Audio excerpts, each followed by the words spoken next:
All right. Testing, testing. Can you guys still hear me? Mhm. Yes, we can. Damn it! That means that my phone is picking well. That's Mute myself and unfortunate. cough. Yeah, because here comes it's sick. If I mute myself while I cough.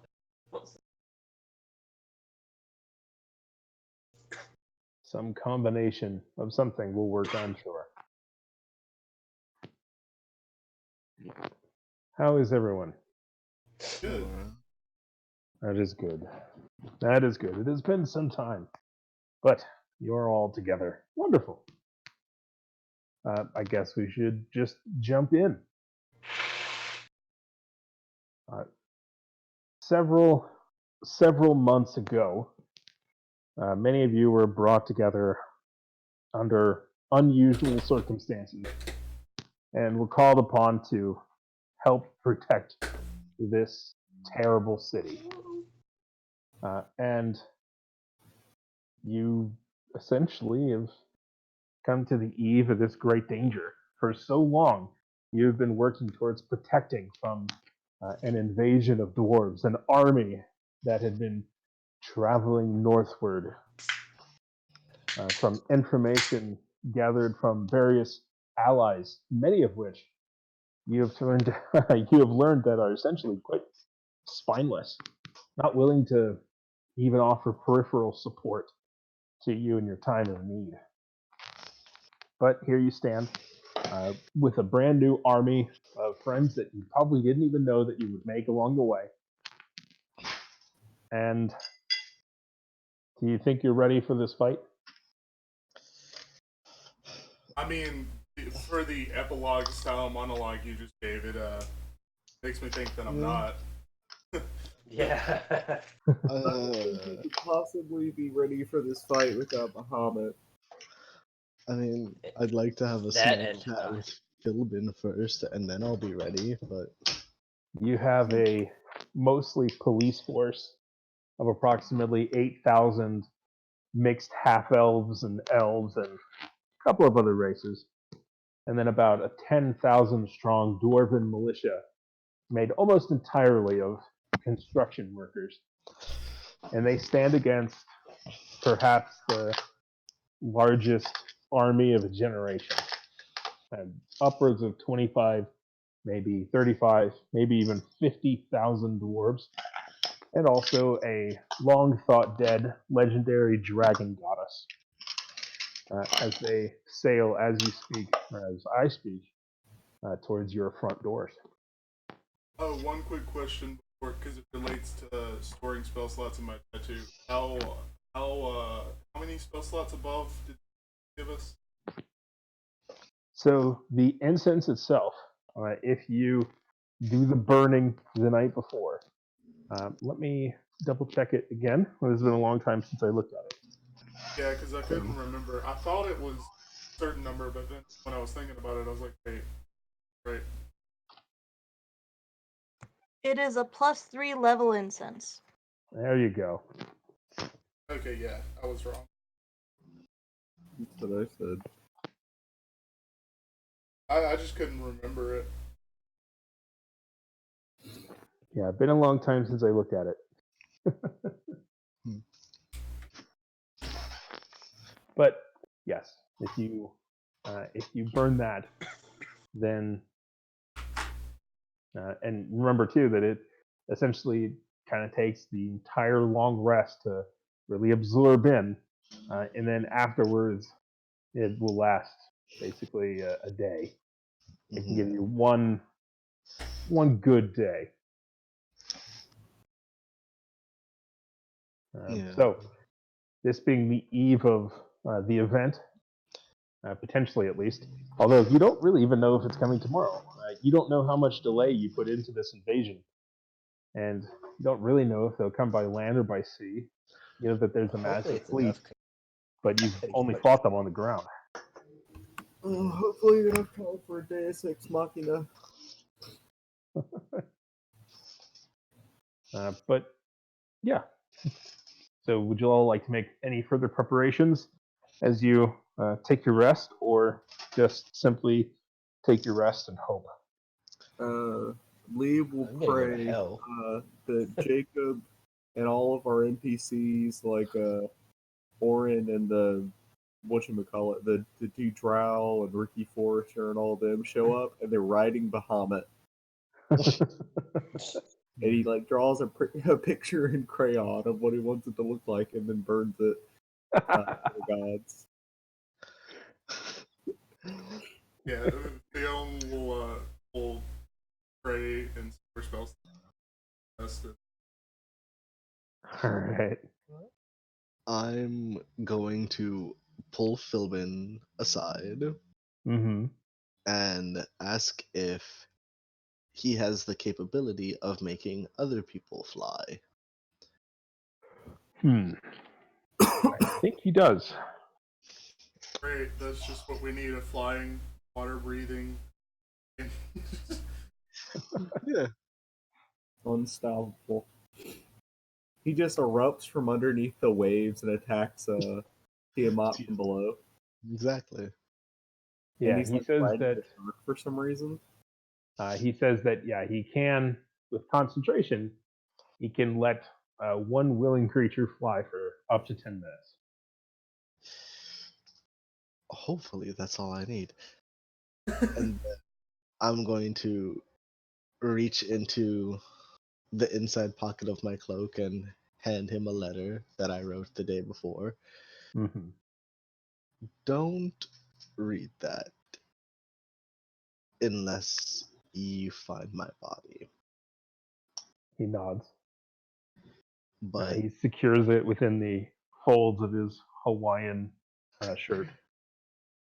when we find Tiamat, when Tiamat comes to us, I want you to make me fly.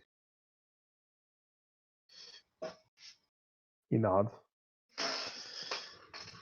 And He says, I might not be the best one to hold on to this letter then. I trust your judgment.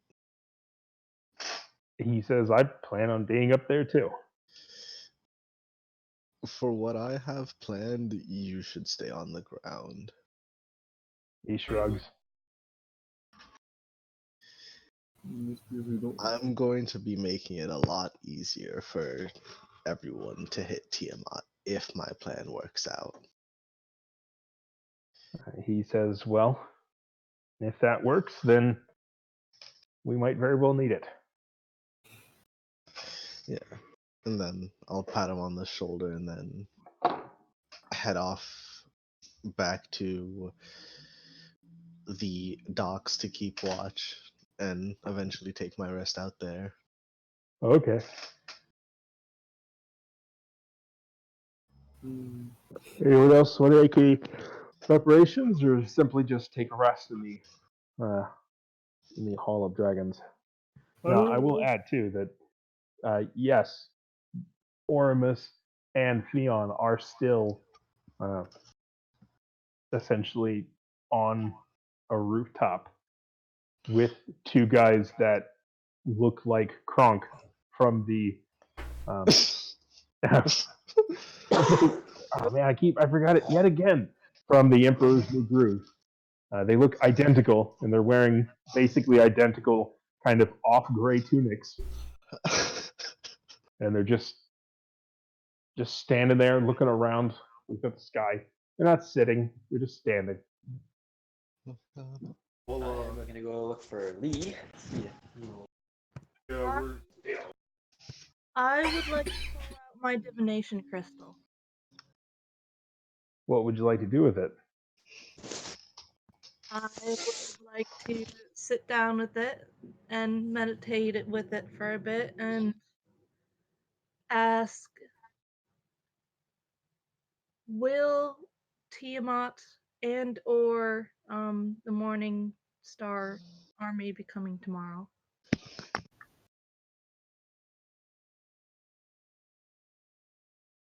You get a simple answer of essentially as you shape the sort of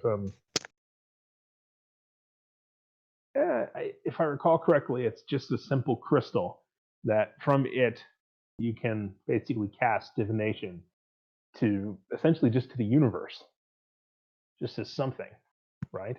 Or do you want to focus it at a particular source, a particular deity, or a particular force?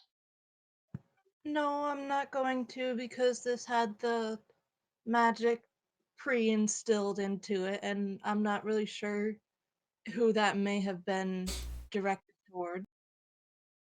Fair. As you ask this question, if Tiamat will be, well, ask it again one more time if you would. Will Tiamat and or Morning Star's army be attacking tomorrow? All right. The answer that you get to that question is no. Oh my. Huh. Maybe they're showing up or something.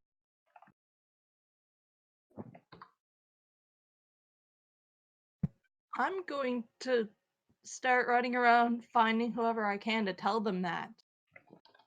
Yeah, well, I was gonna say like we would, like I would assume me and Oromis would head back to the Dragon's Den, talk about the developments on our side. I will add, let me see here.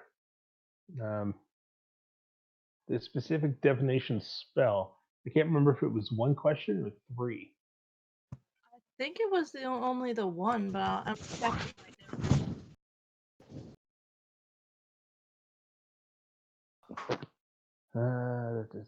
now. You ask a single question concerning a specific goal, event, or activity to occur within 7 days. Yep, there you go. That's what you get. The answer of no. And that's it. Just one word whispered in your mind. And I'll add, too, that you weren't even sure the source of the whisper. Like it's looks like it was said by multiple voices. And some of them didn't sound happy. But, what can you really learn from one word? I mean, it's a simple yes or no question. I think that can help a lot. Or it could be a maybe. Depending on how dickish somebody wants to be.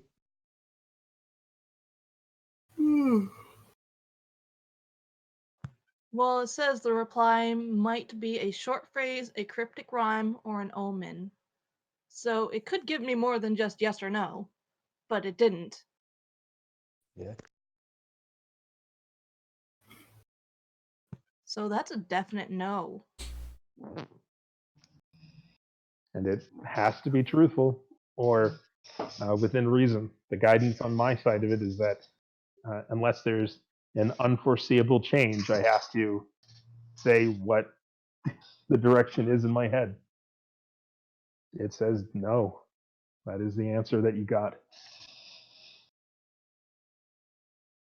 Yeah, I'm gonna run around telling everybody and hand Alondria the crystal and ask her to maybe her or Philbin can have a look at it. Tell me how to if and how I can use it again, because that would be good to know.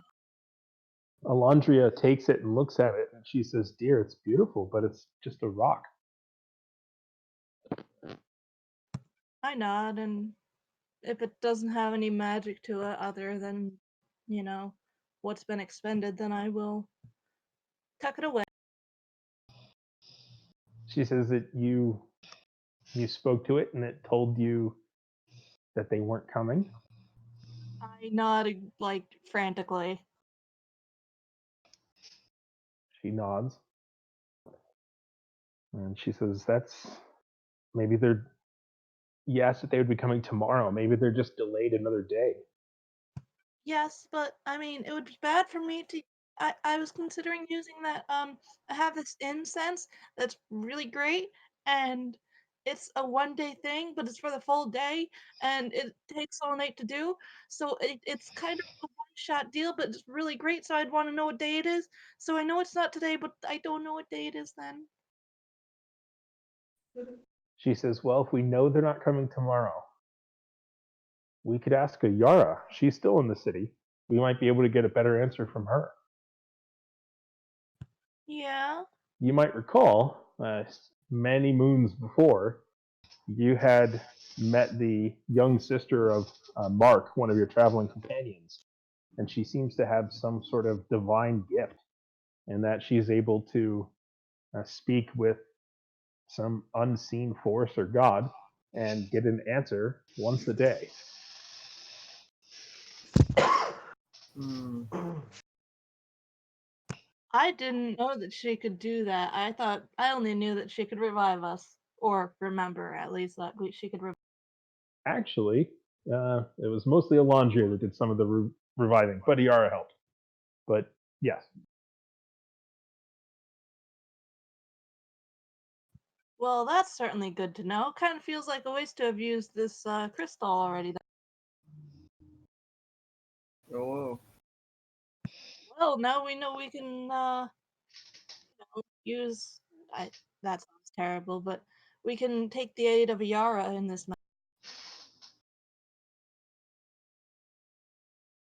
you could pretty much just use her. Whatever, that's fine. But yeah, she nods and says that she thinks she's still staying in Mark's house, which isn't too far. All right. Well, I'm spreading the word that it isn't coming tomorrow. All right. In terms of the people that are still there, I'm not sure where Lee ended up, but essentially, at least last I heard, you still had everyone kind of spread out. Aldrin hasn't come back in quite some time, or at least he stopped in perhaps to drop off a letter. But where have you been, Lee? You were kind of going from post to post. Last I checked, I was waiting. I was at post on the outer wall On the of the south. city to the south. Yeah. Okay. Still there? Yeah. Yeah, I Okay. think so. Gonna stay there all night? No, I'm gonna take my post, and then I'm gonna go back All right. When would you like to go back? at the end of my shift. When is the end of your shift? Keep in mind, this is a self-imposed shift. No one asked you to go down there. Probably 8 hours after I showed up. So let's Okay. say I go out there like early in the morning. I mean, I could go there anywhere from. Okay, let's just say 8. Let's see, 8 hours to 10 hours from 8. I'm trying to do math. It's fine. So So you come 6 in ish. a little past sunset. Yeah. Okay. Presumably, Molly Mort, you waited until a little later in the evening to do the divination, since basically it was a question of what you wanted to do the night before. Yep. All right. So Lee is there. You can spread the good word with him. Ormus and Fion, are you still on the rooftop? No, I I was imagine gonna at head some back point. early. Yeah, I imagine. All right. And Alendrin, you went back to the docks. Yep. All right. So everyone but Alendrin is there to share in this news that there's potentially not an attack coming tomorrow.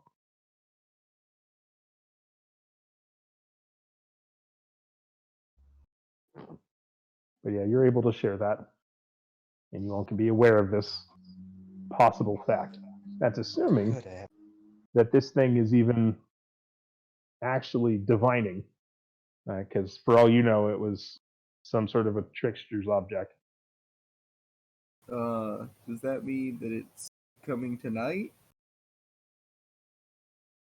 You don't know. Hope not. Because if I recall correctly, you got this crystal. Didn't you get this from that thieves' den? Yep. Yeah. You have no idea if this is really what it is.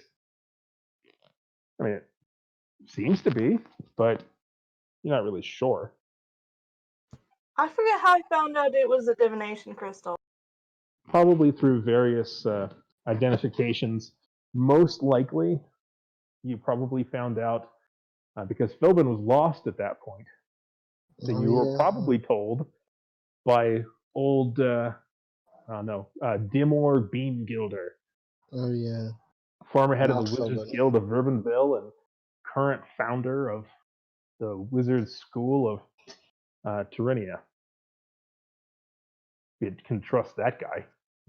I have faith. Lee says, I need to lay down for a little bit, and he takes a nap. All right. So that news probably. Yeah, did you leave those guys outside, or are they just kind of I mean, standing in the hall? Probably in the foyer. Dion would have asked them to stay outside, but whatever Oromis says, I imagine probably follow more than does.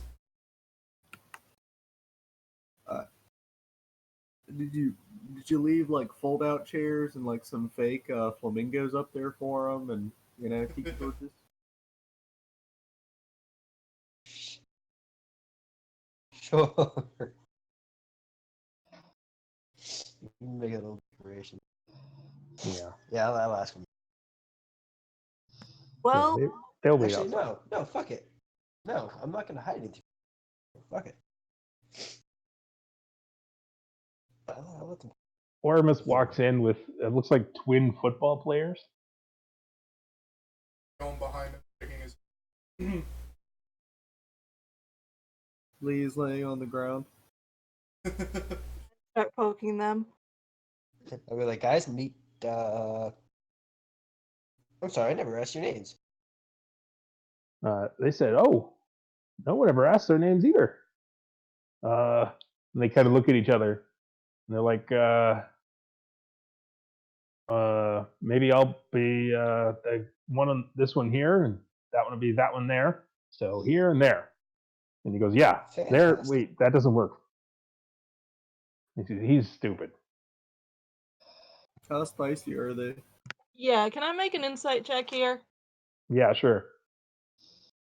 Lee, if you open your divine senses, you will be absolutely certain that these are not, typical living mortal gentlemen. They are mighty spicy. And I rolled a 19. They look like they're very. They're having a difficult time getting used to skin and like clothing and being in a humanoid form. They seem to be. I mean, they look very uncomfortable. But like with having skin. Is somebody making taquitos? Maybe it would help us pick a name for you guys if we knew what you were. I'm sorry, that taquitos one was a slow burn on me. Alright, well, your guy. And you're Fieri. Yeah. Oh, God. They nod. Yes, meet Guy and Fieri. Yes. So what are you two? They both nod and they say, "We're here to make sure him," and they point at Ormus, "gets to where he's going." And where's that? Hell. Hell. Lee nods. Yeah, that sounds right. Good to know. Speaking Why of which, does he need to go Lee, to hell? I am going on trial. Would you like to come with me? Be my lawyer? Oh my. Who is he talking to? You. Lee. Lee says, well, I can't go to hell right now. I have to defend the city. Oh, we'll be back, and time's slower there. I don't know how I feel about going to hell as a They woman. say that, we'll go at your earliest convenience. No rush. They shrug. They say, "No rush, right, Fiore?" Yeah, right, Fiore. You guys can both be Fury, whatever you guys want. They said, "No, I'm Guy," and they both point at themselves and say that simultaneously. Yes. We don't really have any reason to address them separately, so they're both just Guy and both just Fury. But they're not Guy Fieri. They're both. Yes. I'm gonna take some just dirt and just kind of wet it a bit and do a little bit of finger painting on their chest and write one and write two on the other. Do you mark it on like their forehead or the back of their hands, or where do you do this? I was thinking on like their chests. Like on their clothing? All right, they don't mind. That's fine. It'll wash off. Lee puts away a Sharpie marker after he sees that Molly has the dirt. Oh, so Ormus, good news or bad news? Yeah. Not really sure. The invasion isn't coming tomorrow. So, any chance we can do this tomorrow? What if they come tonight? That's a bit of what I'm concerned about. Oh well, I'd rather get my powers back as soon as possible if I can. But if you want to wait till tomorrow, we can. I feel like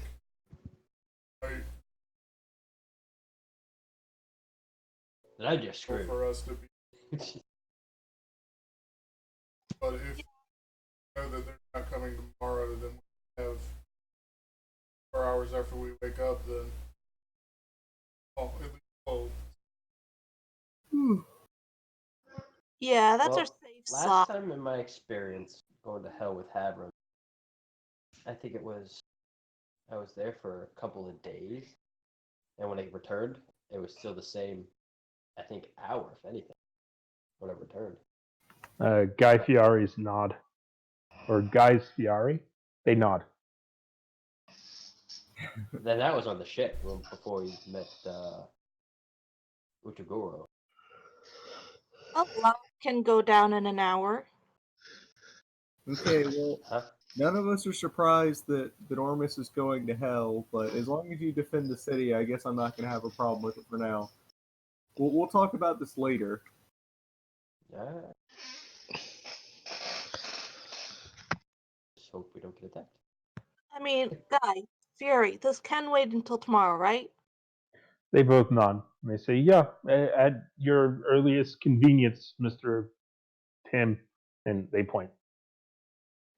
He would be Ormus. Oromis. Oromis. Oromis. And he points. They point at each other. So, guys, that's Yes. They nod. I slide up to Ormus and say, "This might solve your problem, possibly, if they think each other are Ormus." Yeah, but Only it was that simple. Unfortunately, their bosses are much more intelligent than they are. a lot more. I wish it would be way simpler. Just be like, yes, Oromis is dead. You get his soul, yay, and then but then I'm simply powerless. I just imagine you guys aren't whispering this at all, and they're just nodding and it. They are. They're just nodding the whole time. And you can see that Philbin and Alondria are kind of whispering back and forth at each other, watching the entire group as well. Might be I able to hear transfer to perception. Philbin and Alondria. Uh-huh. I will prance over to Philbin and Alondria. You do so. And I join in their little huddle and whisper with them. So what's your guys' take on this? They say, well, we're not too surprised, but she was just mentioning, and Alondria goes, those are strange-looking gentlemen. I've never seen one, or them. Do you know what exactly they are? She says, I think I have a guess. And she, basically like kind of taps her in a direction of her eye on her cheek. And she says, the dragon eye can see quite a bit. And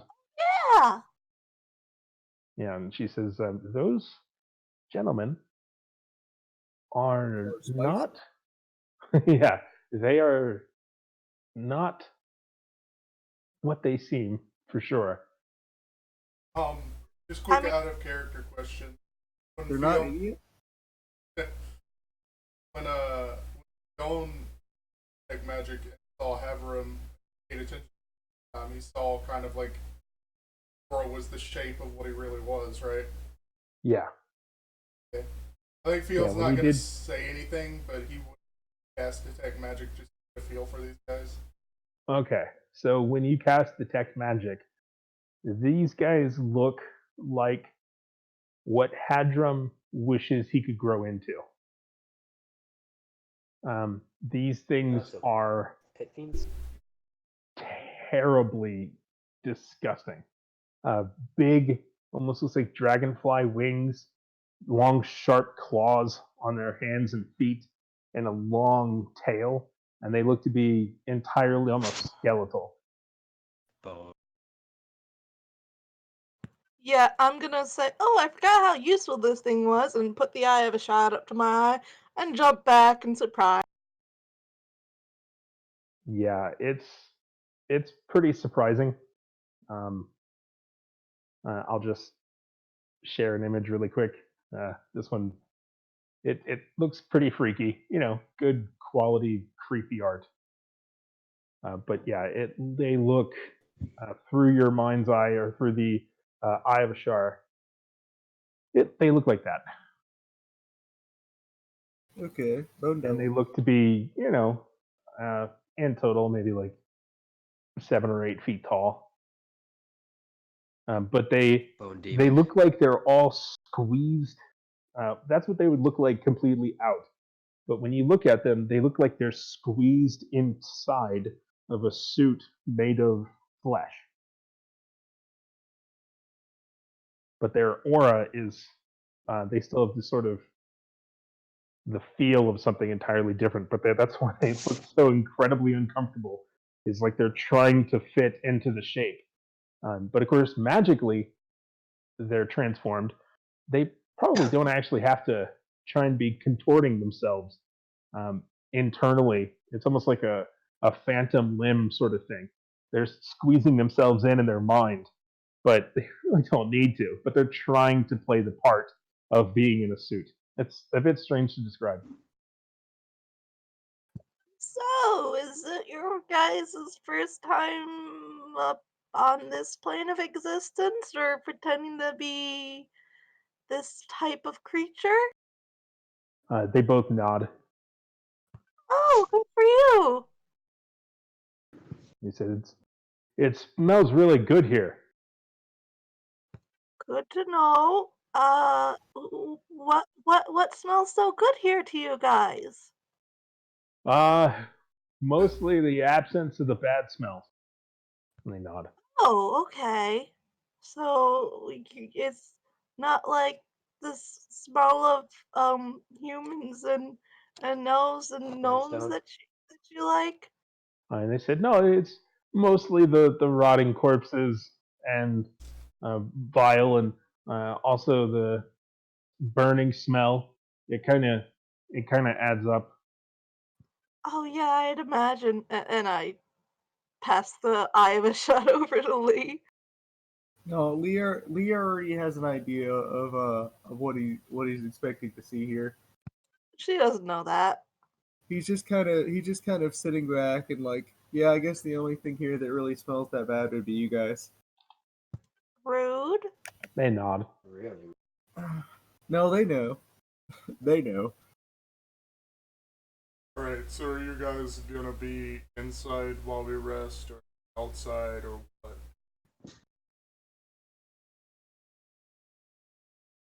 And he's saying that to Guy and Gary and Motherfucker. Oh. They look to Ormus. You guys can stay wherever the hell you want. They I nod. don't mind. We'll just stay here then. And they just Oh, continue okay. to Sounds stand good. still. Probably sacrilege to be calling them by the name of the Great One. Alright, well, if you guys are ready to call in for the night, I'm gonna do a little walk up.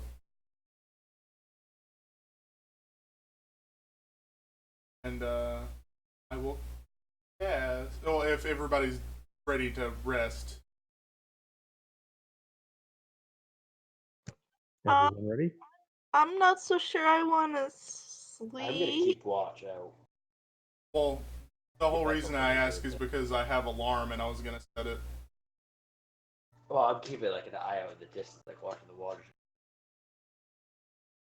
Yeah, I was just gonna set alarm on the door and specify that our party members don't set it off and Guy and Fury don't set it off and uh Alondria, and all them. yeah, I was having trouble finding Alondria's name. Yeah, Alondria, Philbin, and Dara, Mark's cousin. Yes. Yeah, If you go get her. Well, Mark's little sister, but yeah. yeah.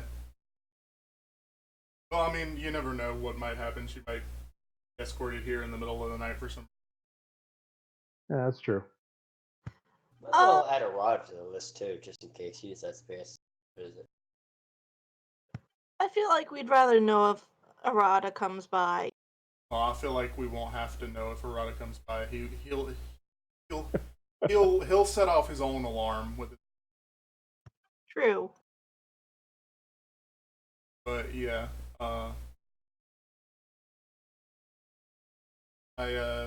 pull out my sword and use it to kind of like draw in the air a symbol of Gilgim in front of the door and set alarm. All right. The alarm has been set. Yeah, I don't think I'm gonna be able to sleep tonight, so I'm gonna go visit Mark's house and try to find a Yara, and maybe she could give us a little more insight on what's gonna be happening. Quite possibly. So Oromis is going to go out to the docks again and watch the water, as if what I heard correctly.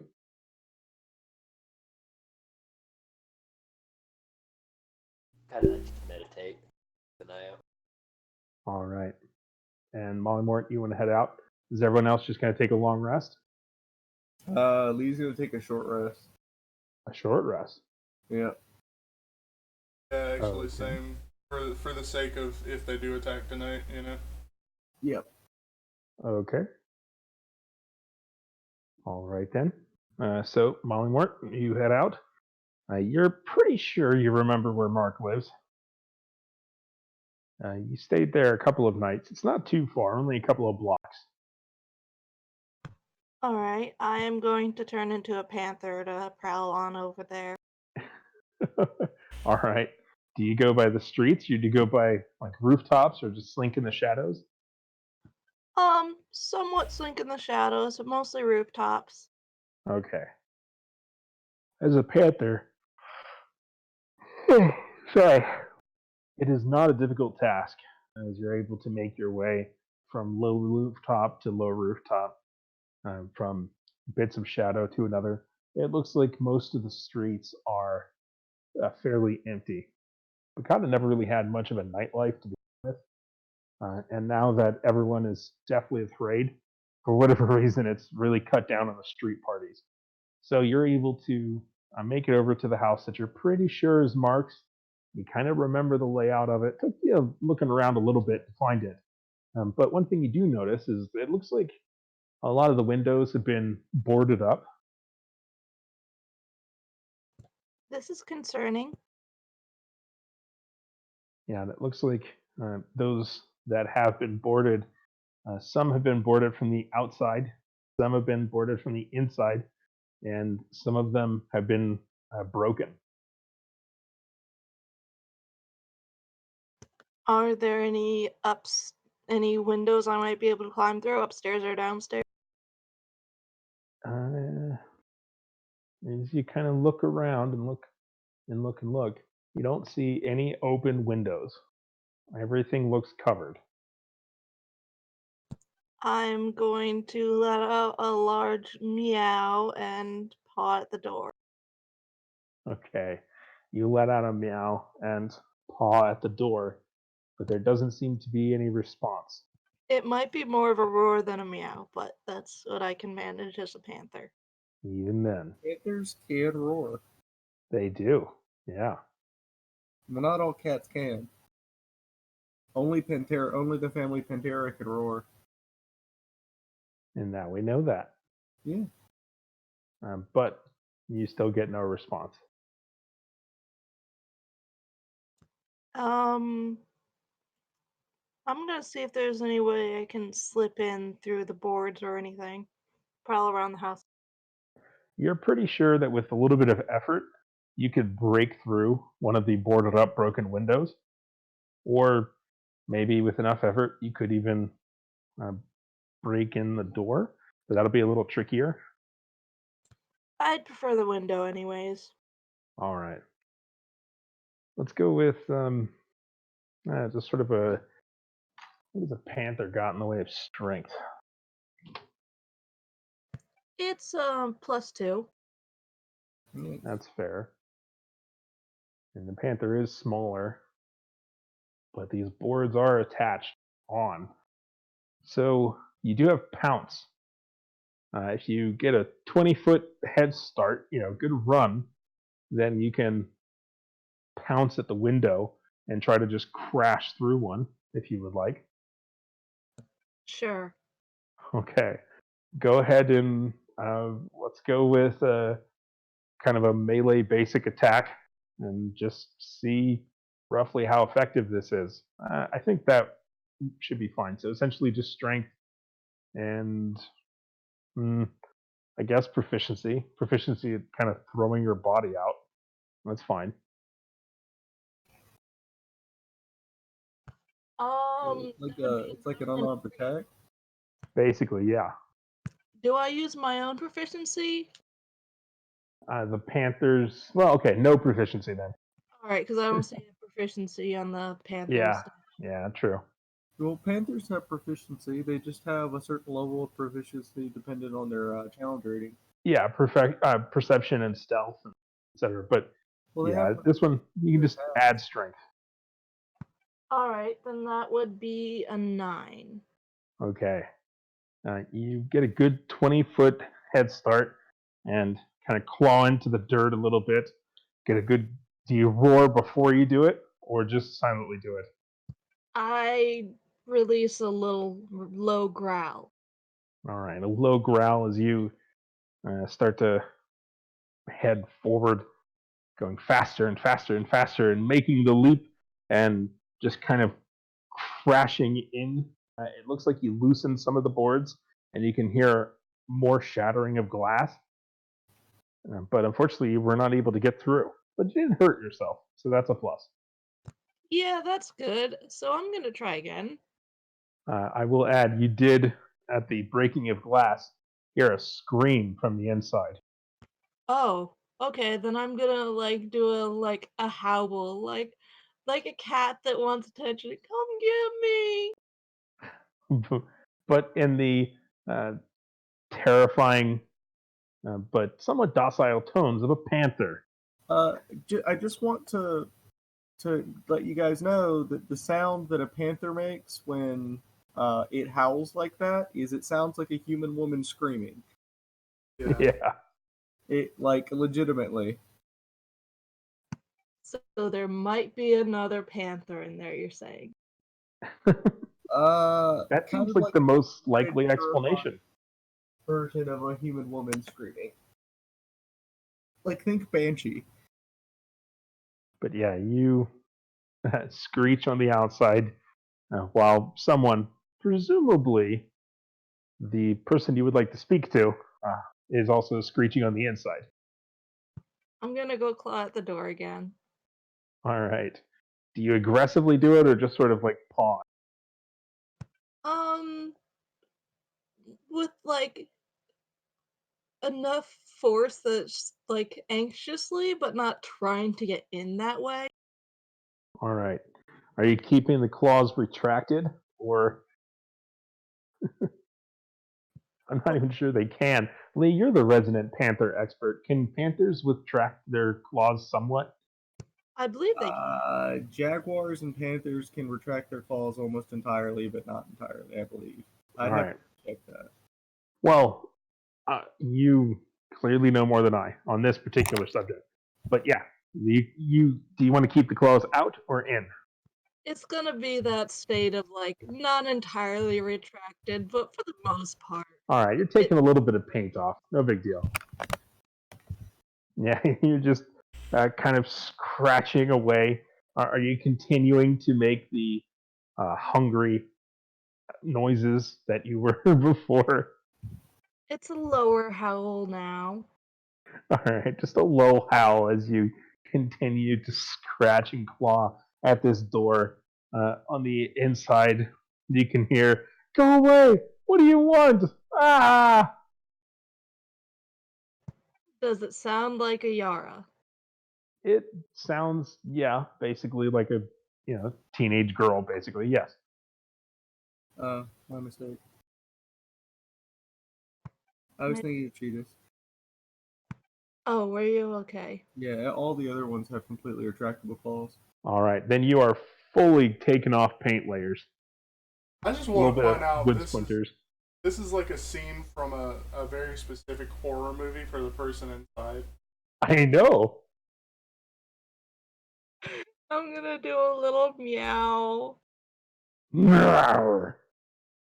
Because it is a panther still. As you attempt to let out a gentle meow. Mollymore, it's a little meow. That's fine. But on the inside, it is still somewhat terrifying. And there doesn't seem to be a direct response. If you listen very carefully, you think you can hear feared whimpering somewhere in the house. Yeah, I'm gonna stop and fall quiet and just sit there waiting at the door. All right. You go completely silent. Do you? I'm assuming you like kind of get down with the tail waving in the air. Yeah, that little irritated flicker. Mm-hmm. Just, just waiting for prey. uh, You call it prey, I call it attention. mm-hmm. After what seems like quite a few moments, perhaps even a minute or two, you can hear the chain on the other side of the door slide and then open, and you can see a bright face on the other side as she opens the door to peek out, sees you, screams again, and immediately slams the door. I would like to note that I do have my signature, uh, bright blue. Well, yeah, it's a blue, middle range blue, like royal blue heart on my forehead. It being in the middle of the night, you merely look like an oddly gray panther. Darn. Perhaps if she were more familiar with you, she would be less terrified. But as it is, she is a bit surprised at this. Okay, I'm gonna drop my wild shape. All right. And I'm gonna whine. I'm just a gnome. Let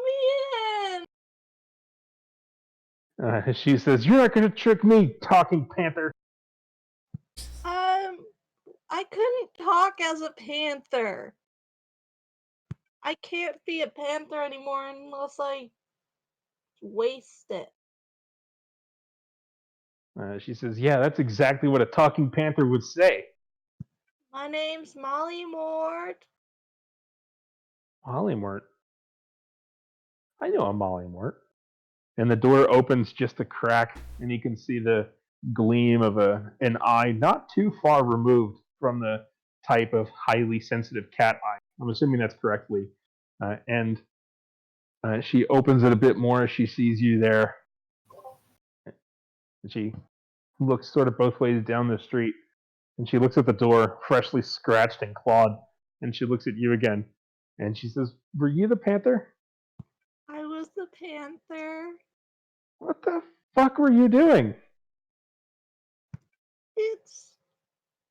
I like to be a panther sometimes, okay? It's been a stressful day. I like being, you know, able to do things at night. She reaches up with a hand to feel her pulse, and she says, "Okay, all right, yeah, I'm still freaking out about that. But what do you want? I mean, it's great to see you. Don't get me wrong, great to see you. But what do you want?" Is this a Yara? This is a Yara. It looks like um, she's, her. Turn Okay, into a panther. he is secretly the panther. Okay, so you know how Tiamat and possibly not Morningstar are supposed to be attacking soon? Well, I kind of used a crystal that had a divination spell in it and found out that they aren't going to be attacking tomorrow. But then I remembered that you can kind of do divination a lot easier than that was and without using the crystal. And I was kind of hoping I could talk to you and maybe bring you over and stuff. She says, "Well, it's not a lot easier, but," and she comes out a little bit and she looks up, trying to spot the moon, and she says, uh, "Now, I guess." Are you busy? She says, "I was just sleeping, so no, not really." Um, Okay. yeah, she nods and she says, "I'm just gonna like get a coat or something." And Before you go, real quick, do you have that thing that dragons have that you can actually see what people are? she says, "No, I'm not a dragon." Good. That is probably for the better. Okay. She's like, her eyes are squinted and her head is tilted a little bit. Um, if it was me that I was concerned about, I wouldn't have asked you directly because I would have already known if you knew what I was, I think. Maybe. You you, should do a you can see she's like searching her head to see if that makes sense. And then she just shakes her head and she says, "All right, I'm just gonna, just give me a second." And she closes the door, and you can hear like the scraping of uh, kind of slippers as she drags herself away, presumably to go, put on shoes and such. I holler, I'm just Molly Moore as she walks away. I promise. Now turn into a tiger. Totally should. Turn into a bigger cat with the same colors. Return into the spider again. Yeah, that'd be even better. No, I want to keep a wild shape just in case shit does go down tonight. That is absolutely terrible. But uh, after enough time, she does come out again, and she says, "All right, so uh, Dragon's Den," and she points off in that direction. Dragon's Den. She nods and starts walking with you, and she says, "I it's not really into my business and all. Like, I know you guys are doing really important stuff, but," and she kind of looks down a little bit. She goes, "Is I haven't heard from my brother in months. Is he okay? I mean, not that I'm really worried. It's just, And she shrugs. He's safer here, or he's safer than here. Yeah, sorry you haven't heard from in a while. We've been kind of traveling a lot, but he's been with us for the most part. It's just kind of hard when you have a limited number of people you can teleport at once.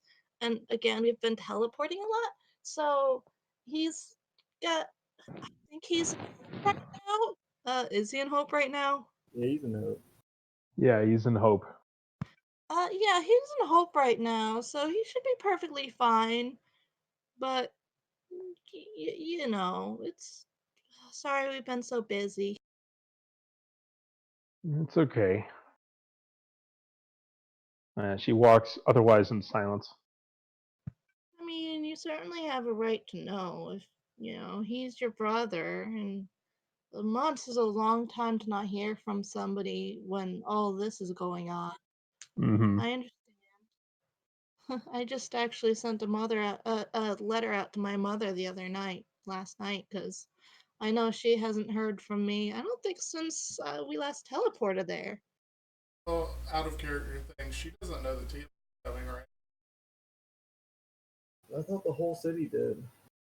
Yeah, they've got a rough idea of kind of what's potentially coming. I mean, people. It's one of those things like no one said it, but everyone said it. Like they're not like, hey, Tiamat's coming to burn down the city, but they're like, yeah, so there might be an army coming. Oh, and P.S. there might be a dragon coming.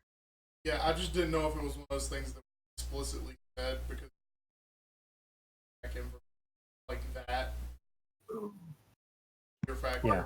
I kind of started our conversation with, so you know how this is happening? Yeah. Well, I mean, it wasn't explicitly said, but it was said by everyone who knew because it's a big deal. But it wasn't explicitly officially said.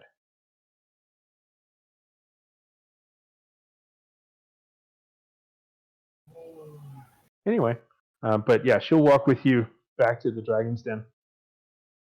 I quietly mutter that I wish I was still a panther. She doesn't respond either because she didn't hear it or she's choosing to not respond.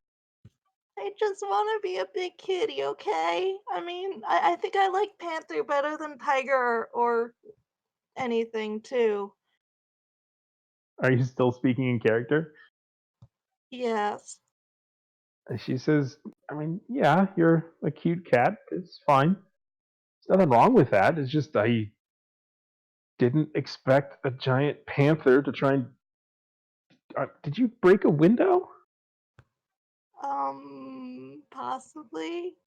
Yeah, I will work out some sort of a bell system or something. I don't know, but I did not expect that. Sorry, it was all boarded up, and I didn't know if anybody was in there or if you're okay in there. She says, "Well, it's all worked out now, I guess." Yes, I can break the I mean, I can fix the window. I got mending, and well, it's still boarded up, so it's still safe. Just Yeah, maybe a little less warm. she shakes her head and says, "It's fine. A lot of the windows are broken anyway." Yeah, I can fix those too if you still have the glass. She says that no, she cleaned up most of it. That's probably the smarter thing to do.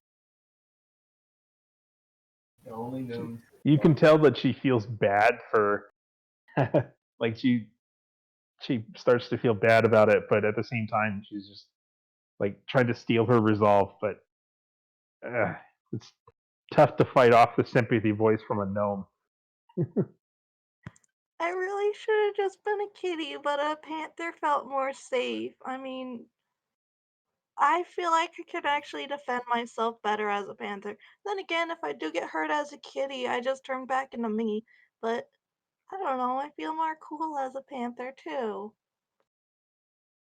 She says, "Yeah, the panther is cool." Scary but cool. But also cool because it is scary. I like it. Yeah, she nods, and she, you know, basically just continues on. Yeah, I'll let the silence carry on until we get back at the Dragon's Den. All right, you're able to return down the alley with no windows to a door that only just recently has a handle, and you're able to let yourself into a building that for so long you needed to be invited into. But she, I will add, does not even pause in her stride. She just opens the door for you. I nod a thank you. Dorime. But she soon enters after closing the door through the foyer and into the brightly lit hall that is very tastefully decorated with fine oil paintings of dragons doing dragon stuff. I look over to the two Kronk guys and say, the one with the one is a guy. His name is for now Guy. The one with the two is for named Fieri for now. Okay, They both nod. they're not. And one of them says, Guy, and then one of them says Fiari, and they're pointing at the opposite, but it's the opposite of what you just said. I wave my hand dismissively. They're not human, so that's why I was kind of concerned about you being able to see what things are. Is anyone here?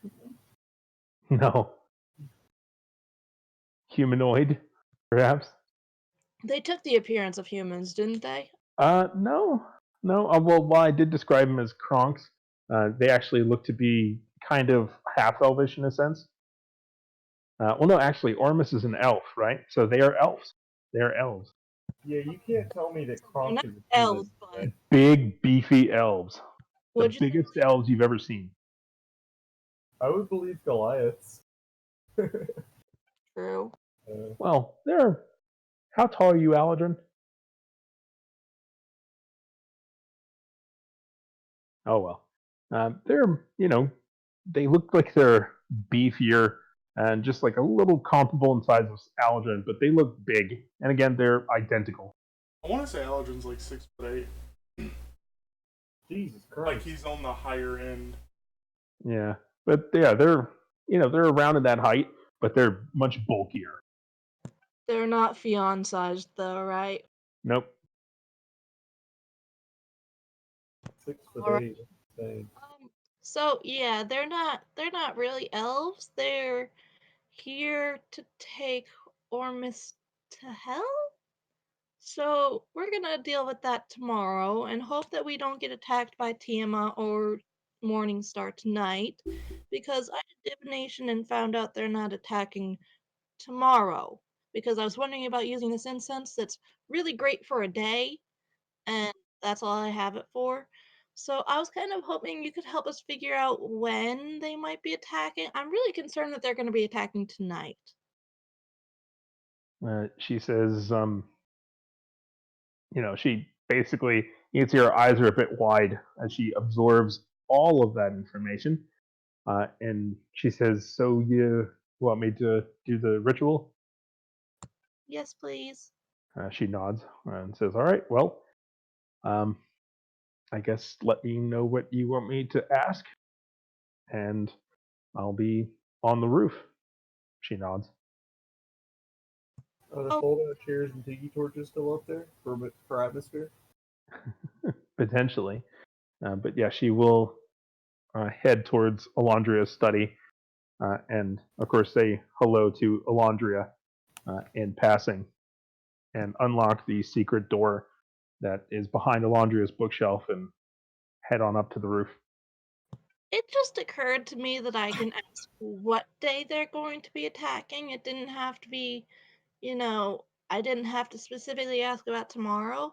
So maybe you could ask, like, what day are Tiamat and or Morningstar attack? She says that usually more specific is better, but I mean, she'll ask whatever you want, but she usually only gets one question. And she's tried multiple questions before, but it starts to fall apart. I'd be fine with just knowing when Tiamat gets there, because we can prepare for an army, but Tiamat will hold like fucking off. Agreed.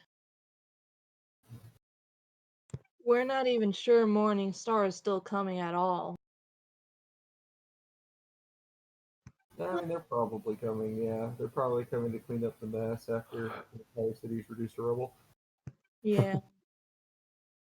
Well, can you ask how accurate of an answer might you get if you ask what day will Tiamat be coming? She says that if it's going to happen in a week, then you can be pretty sure that it'll be accurate. But after that, it may as well just be a guess. Okay, well, if it's within the week, then I mean, it's probably going to be within the week. So that seems like a good question to ask. She nods. And she says to you that, in terms of relying on it, it doesn't seem to always be accurate, but most of the time it does. Oh, well, I mean, uh, if it gives us a better idea, then that would still be good. She nods.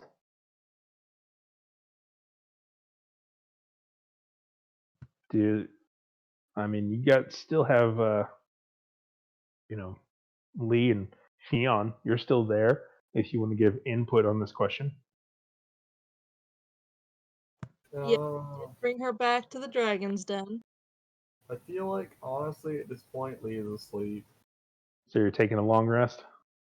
Uh, I don't think he'd want to take a. I don't want to take a full long rest. I want to sleep for like an hour or two and then get up and do something.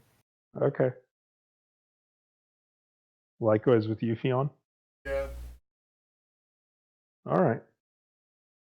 So yeah, onward. You got Phil bit in the laundry there. That'll offer some advice if you like, but it's up to you. Figure out what you want to ask.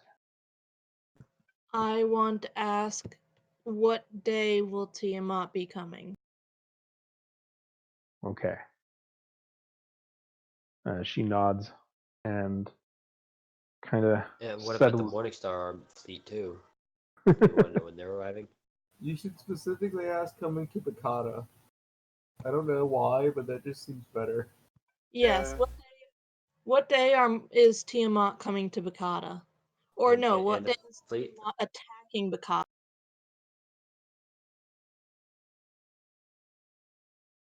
All right. So she says, Forget about "What the fleet. day?" She asks. She says, "What day this week is Tiamat attacking Bakata?" Is that the question?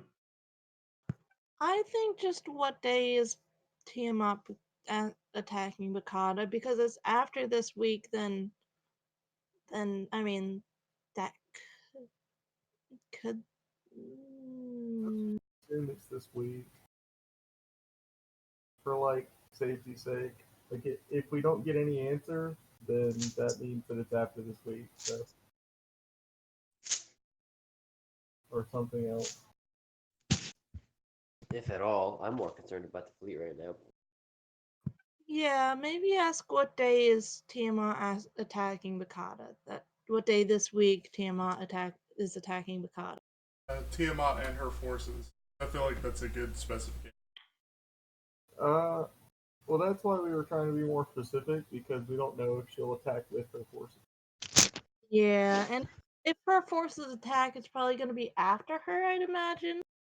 I thought Probably. the But we reason can why we were trying to confirm stop them was because they were leading the charge for Tiamat. Yeah, we can see an army coming. Tiamat is kind of shock and awe, so we really want to know when she's coming. Yeah, that's fair. I understand. I agree with. Yeah. Okay. So, what day this week is Tiamat attacking Bakata? Yes. She nods. Specific Is enough. this final answer? Yes. I look at everybody else. I They're agree to it. asleep. They nod in their sleep. I mean, Oromis and Aladrin and probably Fion? Well, we don't know specifically what Fion's really up to. Oh, he's pretty much just purchased. But Aldrin went to the docks, and so did Ormus. Okay, then I guess nobody else is around to give input, so I nod. You could All ask right. Guy and Fury. They're not really part of this. Yes, let's not forget. Well, I mean, I like Everybody's the, important here. I like the idea that they're just kind of looking expectantly at you, like they're just waiting for you to ask their opinion. I mean, Silently. be fair, if Ormus dies in this attack, then they can just go home and not worry about it. Be like, hey, he died. Cool. Yeah, and Oromis' soul just gets consumed in fire. Job Yeah. done. I mean, it Well- would be unfortunate. The questions of him getting his powers back won't arise again. Technically speaking, yes.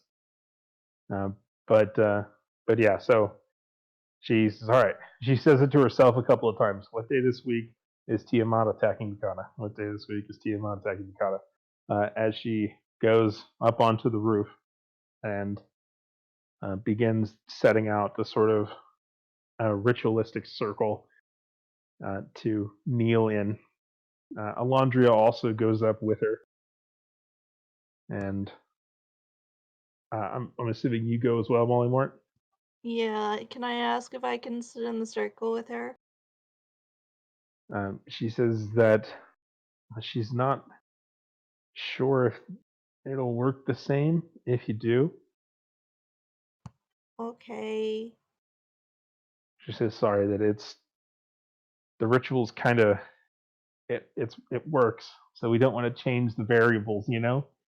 I understand. Don't mess with magic. She nods and she looks up at the moon and she's in the circle, the same circle that she's been in the other times that you've seen her perform this. And she takes deep breaths and she closes her eyes and she speaks again to her father, the All Father, as she essentially puts it. And she asks kindly, what day this week is Tiamat attacking Bakata? And you can see, just like before, her eyes go a sort of milky white with little flashes of bluish silver rays of light gleaming from her eyes as she breathes in some divine spirit and she exhales, no, and then collapses. No. I love that. God damn it, no. Alondria tightens her, she's a bit surprised by the answer, but moves to her and, checks to make sure she's okay, feels her pulse. As usual, this is an exhausting process for Ayara, and she is unconscious. Yeah, I have no idea what's gonna happen to. Could she use some healing? She says, she is fine. Unfortunately, it's not anything of physical. It's something spiritual about having her body something. She shakes her head. Alondria shakes her head and says, I'm not really sure even what really happens, but she'll be fine in the morning. And she nods. I imagine it's something similar to how radiant damage, spiritual radiant damage works. Is the soul is just overwhelmed for the vessel, and it does damage. Potentially. Yeah, but she picks Ayara up, akin to the way one would pick up an empty box or perhaps even air without any struggle whatsoever. The delicate frame of Alondria, of course, being the transformed being of extreme power, a large white dragon. And this child is nothing in her arms.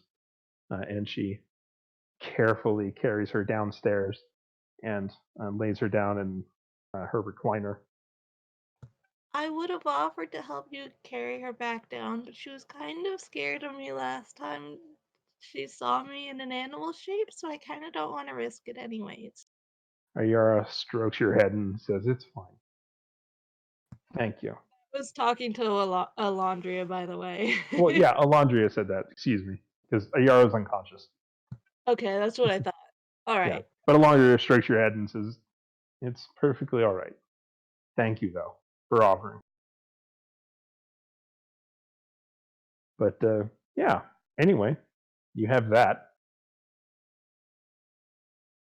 Well, I When you still don't want to sleep after seeing those things.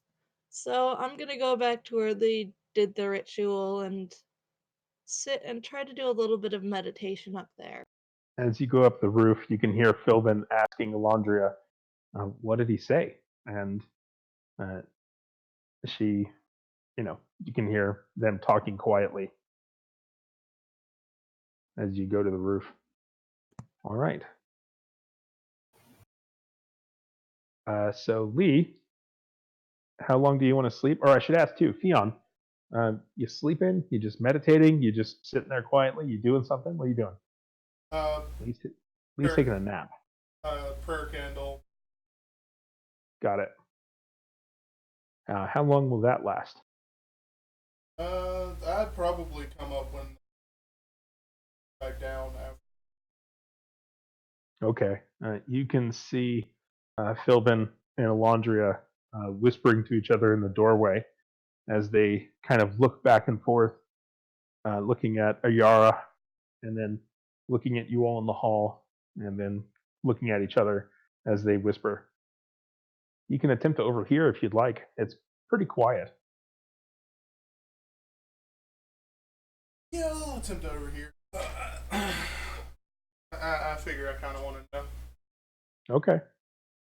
Go ahead and roll a perception check. 27. All right. With your incredibly talented ears, you're able to overhear in this empty hall Philbin asking Alondria, "What did he say?" And she shakes her head and says, "He said no."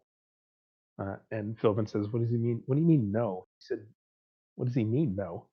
And Alondria says, "He said no. That's what she said. He said no." And Philbin says, "No, no, like he's not attacking, or no, like it won't be this week, or no, like it's not Tiamat."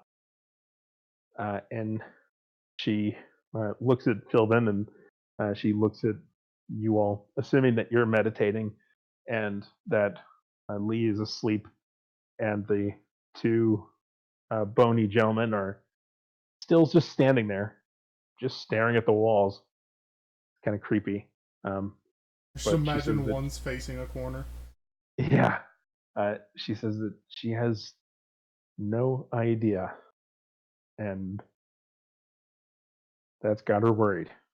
And Philbin says, "Don't worry, no matter what it is, I'm sure we can handle it." And he smiles, and she smiles too. Anyway, that's what you overhear. Uh, I feel like hearing that, Fiona would probably stand up and approach them at the end of their conversation. Mm-hmm. I I couldn't help but overhear the answer.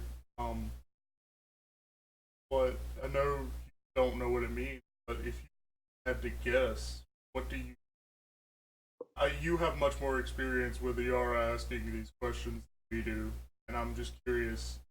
What would your best guess as to what that interpretation is? Just The want to say, I couldn't help but overhear. the Fiona is always listening. I feel like that's Yeah. Everybody understands that if Fiona walks up from 50 feet away and is like, I couldn't help but overhear. That at this point it's just like, yeah, okay. Yeah. I understand that life. Yeah. I couldn't help but overhear your whispering. But yeah, they don't seem offended at all. And she says, still whispering, presumably not to wake Lee, but she whispers that normally the answers are they're sometimes more precise. They're rarely cryptic, which is good. But she asks, "What day this week is Tiamat attacking Bakata?" So either she's not attacking this week, or she's not attacking Bakata, or she's not attacking at all, or it's someone else attacking. It's I don't know. It basically it's no. There's nothing. This isn't correct. This event, at least, according to him, and she looks up with her eyes. Uh, it, it's just not going to happen. Well, at least we know one thing for certain. Tiamat won't be attacking Bakata this. She nods. So that's good, I guess. But that also leaves a lot open. She says that you saw the fleet, right, or at least part of it. Yes. Do you think they'll need Bakata to invade? Do you think they'll need Tiamat? I mean, kind of hard to say, but they have the military force. I feel like they could probably invade without her. She sighs and nods. And Philbin kind of strokes her arm. I just don't. My main thing is I just don't understand why they would, like, because we're gonna put up a fight whether they know that we have an army or not, even though it's militia more than it is. Yeah, she shakes her head and just says, I don't know why they're even bothering. We don't have. I mean, what do we have to offer the dwarves? I mean, I suppose there's a chance we did all of this and they were never headed to Bakota in the first place, but next place on the map, so we assumed. She says, yeah, it's the last place on the map. There's nothing further north of this. It's just never made sense. She just shakes her head and puts a hand to her temple.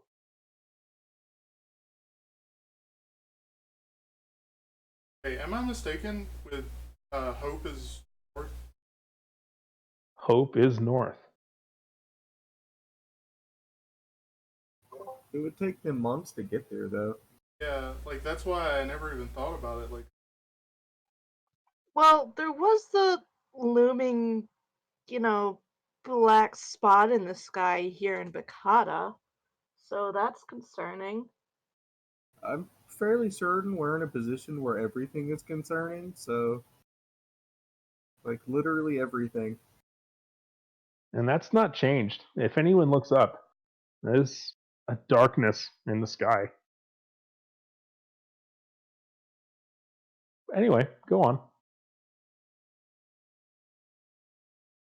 I think, yeah. I mean, I just, you're probably much wiser than any of us when it wanted to your opinion on it. Other than that, unless anything you need of me or trying to go rest up some, just pray to Gilgame. That's all I know. Do I nod and wait a second to see if she's gonna say anything. She actually reaches up and pats your shoulder and says that we're going to need all the help we can get. I'll add, you know that Gilgame, having a legendary hatred of dragons, probably would look at you sideways from having this camaraderie with this dragon woman. But Yeah, I was gonna say I feel like Fionn flinches a little bit, like involuntarily when he pats his shoulder, just because like he wasn't ready for it, and two, like that hit him, that realization hit him of like he's been working with these dragons just because of it's been necessary, and she hasn't shown a threat. probably thinking of not the last time you spoke to him, but the time before that, I believe, when in terms of what to do and who to believe, he reiterated that the whole world will be better off without dragons, and that there's no such thing as a trustworthy dragon. Things along those lines. But anyway, so she just nods and she retreats into her office, presumably to watch over Yara and potentially get some rest. And she closes the door behind her, leaving you and Philbin outside of the study. And Philbin will look to you and say, I don't know about you, but I'm hungry. Yeah, I could might as well. He says, anything open? Any ideas? Pantry stocked. He says, I'm pretty sure there isn't a pantry. To be honest, I'd never seen her eat except for that time we brought the eel in. Well, I think I do have eel jerky. I don't think I ever used. I'll pull the slip out and hand it back for now. About what time of day is it at this point? I know it's past sundown. Yeah, it's probably decent into the evening, near or approaching midnight. He'll take a munch on this, and you can see him kind of fishy. He shrugs and he wanders off, and he says, "I'll be back in a little bit." All right. Be safe. See you later, I guess. As he just wanders off to who knows what, walk around the streets at night.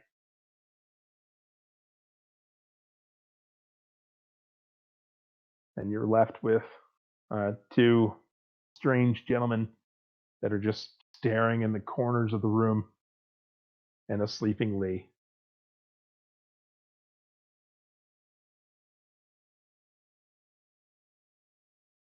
I guess I'll go and see if there's any late night shops open because, like, I feel like in this instance, Fiona would go back to his like nervous habits of like cooking and stuff when he's like going back to the prepping for a job and like thinking it over in his head while he's at work way back a long time ago. Now you probably remember that. Oh, that's right. Lee wanted you to wake him up. Oh yeah. Yeah. Yeah. I guess I'll grab Lee's shoulder, kind of shake him until I get a little bit of a response, slightly, not like violently shaking him. Kind of gentle wake up. Lee wakes up and looks at Fiona and is like, "Has it been 2 hours?" Yeah, probably about. I just wanted to let you know I'm gonna go look for something. I hope there's a late night shop open. I kind of feel. All right. I probably need to eat before I go back on duty. Yeah. So I'll be back. If I can't find anything, I'll scrounge something up. Have we learned anything new yet? Well, Yara did the ritual, and the question asked was, when is Tiamat going to attack this week? And the answer was just no. So she's not attacking this week. So far as we know, that's the best. And it was specifically asked Bakata as well. So she's not attacking this week. That's my interpretation. And Okay. I guess that means there's no reason to stay up tonight. Yeah, I'm only staying up a little bit nervous. Probably. Yeah, that's fine. I just need to. I should probably head home so I can be up early for duty tomorrow, though. Yeah, sounds good. Thing happens. Send somebody out, or I'll come out. All right. I'll head back to the active duty barracks and see if I can find a bed there. All right. You're able to find one after a little bit of searching. Yeah, and I'll just go back to sleep and finish this this short rest into a long rest. Okay. Not a problem. And Fionn, you said you just want to go try to find a shop. Yeah, I'll probably only walk around for an hour, maybe. I don't have Okay. high hopes that it's open, but if I can get You find a place that seems to be making what could only be described as like noodle sliced meat burritos. It's like they're taking um, a shawarma and then shoving it full with ramen, and then also probably frying it. And you don't recognize this place. You knew most of the restaurants, but for whatever reason, this is open, and there's one guy just cooking away. And judging from the sticks, oh by the way, it's served on a stick. Philbin's on his maybe fifth. And he's just sitting at a stool on a bar, at the bar, just watching this guy cook. if Fiona will just walk up and sit down beside Philbin, nod to him, uh, whenever the server uphill. He turns around and he holds one out to Philbin and holds one out to you, and Philbin winks at you and just starts munching wordlessly. Fiona just takes it. Uh, so, Jeff, what exactly, like, I used to be a restaurant worker up here in the city. Exactly, it's been a while since I've eaten in a restaurant in this city. He says fermented goat, egg noodle, wheat patty, and fried in corn. I'll take a bite and see how it is. It kind of tastes in a weird sort of way, like if they made a um, a mix between like. Have you ever had kimchi? Yeah. Okay, so imagine um, a kind of kimchi-esque noodles, but seasoned with Cool Ranch, and then also on top of that, some sort of a very greasy but thinly cut meat, uh, and all of that wrapped in a pita, and then deep fried like a hot dog. Like this thing's a hefty bite, and it looks kind of like a taco, but it's a strong flavor. Like I said, it's akin to like a very it's got that fermented flavor which is strong, and then also like a flavor like ranch, which is strong, and then it's very greasy, and also the typical sort of cornbread deep frying. I'll mentally take notes on it because I kind of want to try this a little differently later on for the party. All right. And I'll order I'll probably eat like two or three, and then order a couple to go to give Lee in the morning. Yeah, you can see he's just still making more, and it looks like every time he makes it, it's just a little bit different, and he just puts different things. He's just getting stuff out. This one he shaves in some onions. This one's got peppers, and this one he doesn't have any more noodles, and he just starts to put in various sprouts. And like he's just making different things and deep frying them in different ways. And he just keeps going, and he just starts piling them up, just piling them up. Kind of like the chaos of it Mm-hmm. out of character, like, but at the same time, Fionn, having worked at a restaurant, knows that's like probably the only way he can get away with it is because he's the only guy here and he's just kind of working the night shift, and it's like street tacos basically. Yeah, it looks like for whatever reason he's just kind of using up everything. He's just making food. Yeah, so Right. after a couple of them, he'll grab a couple to go and just back to the Dragon's Den. Okay. Turn in. Phil, want to head back with you too. and he'll just be looking up the entire way. And there's one particular area where you reach a split in the roads, and it's a little. You have more space than just an alley. You've got a longer sort of road, and you're able to see to more clearly the large black empty spot in the sky, and you can almost see where there's almost sort of a bluish, purplish haze that comes along with the edge of the groupings of different stars, some sort of big clouds out there and different groupings and constellations and everything. But the blackness of this spot is just even darker in contrast with everything else. And the bigger it gets, it seems like the darker it gets.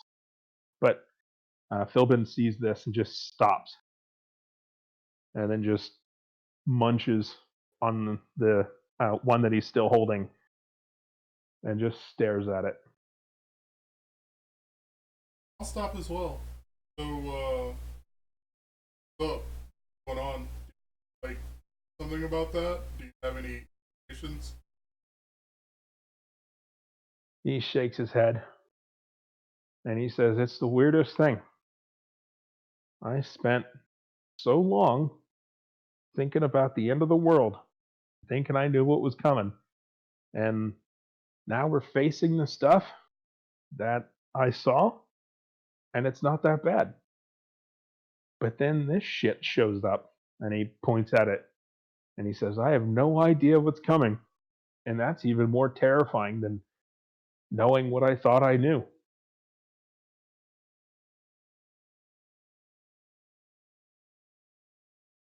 Leon chuckles a little. Yeah, it's kind of weird. Uh, Times like this, you realize just how small you are in terms.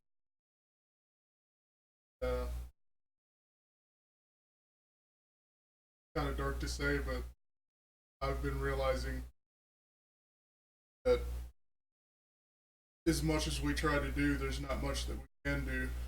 But it also means that we have to do as much as we can to make up for that size difference. He nods,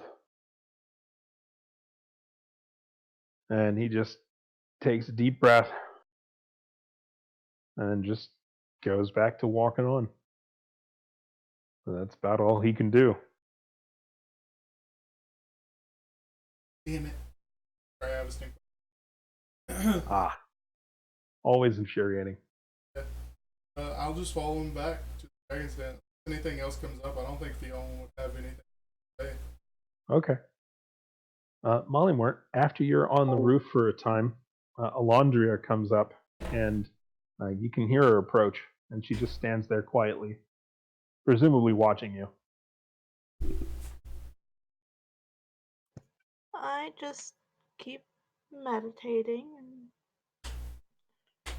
pat down the spot beside me, offering for her to sit with me if she wants to talk. You can hear the folds of her gown as she settles down beside you.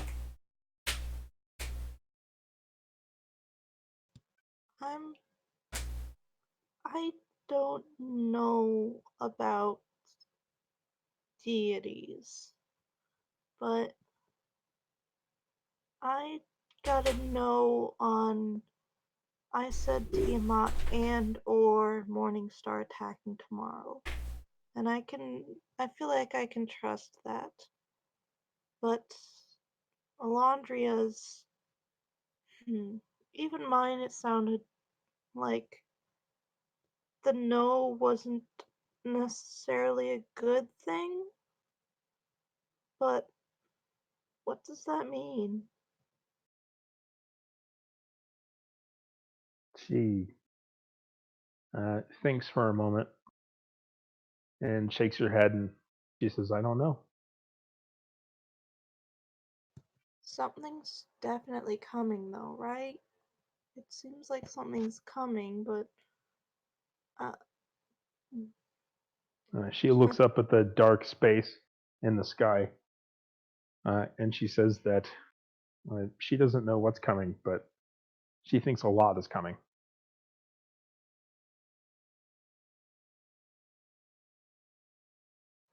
Well, something big is definitely coming. That's what I'm concerned about. She nods. Who else can we ask? She shakes her head and says she doesn't know anyone else. I don't necessarily mean people, and I mean it has to be Tiamat. You know about Arata, right? He asked us how we defeated Tiamat.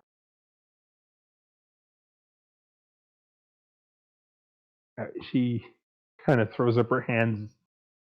Just she doesn't have any answers. She's just in a very exaggerated shrug and just smiles. By the way, do you like my new dress? She nods and she says, "It's very nice. It matches your armor pretty well." Yeah, I made sure of it. I mean, last chance to look pretty. That's that's also part of why I gave you all that jewelry, 'cause I mean, you always look the same and you always look pretty, but it's nice to mix it up from time to time, right? She nods and she says, "Yeah, but don't worry. I'm sure it won't be our last." I hope not. I mean, seems like it, I don't know. I really just don't know, and that's scary. And I thought I was prepared to fight, and then when I got a no, I was relieved and scared because that meant it wasn't coming tomorrow. So we have time, but also we don't know, and I'm scared. She nods. Molly may be starting to cry a bit, but That's like fine. she's still got that stoic face. And I Hmm. think this is the first time that she's cried in front of any of them. Yeah. Alondria will uh, comfort you, kind of scratch her back with what feels like very exaggerated claws, and she'll just say, "Shh, it's okay. It's okay." Just kind of comforting. I wish I could ask my goddess. And She clutches the tooth that was given to her. she says, "Well, maybe you can." I've been sitting up here kind of trying asking for Sheila's help because I don't really know how to pray or anything. So this is the best I can do. She nods and she says, "Well, I'll pray with you." She nods and closes her eyes again and just clutches the tooth.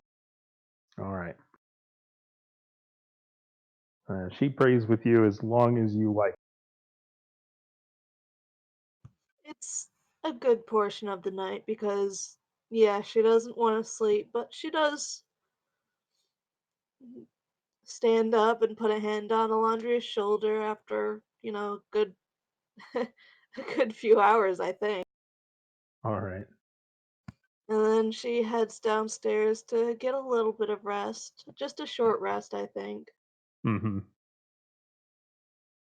And then food sounds like a good idea to her as well. If you happen to leave out, you'll probably see a pile of unusual foods wrapped in a cloth beside an unconscious Philbin who is snoring on the floor. Um, so, Aladrin, where did you go in Uh, terms of going to the sea? Like just onto the same the rooftop? um, I think after I take my 4 hour trance, like I take my 4 hour trance on the same rooftop, Mm-hmm. but after that I get in the rowboat and then row myself out to sea again. All right. Unfortunately, as you are approaching the rowboats, which essentially are almost everything has sort of been contained and there are different setups for scouts, and there are boats going out that are handling construction, and there's basically a lot going on there. Can you hear me? Yeah, I Okay. can hear you.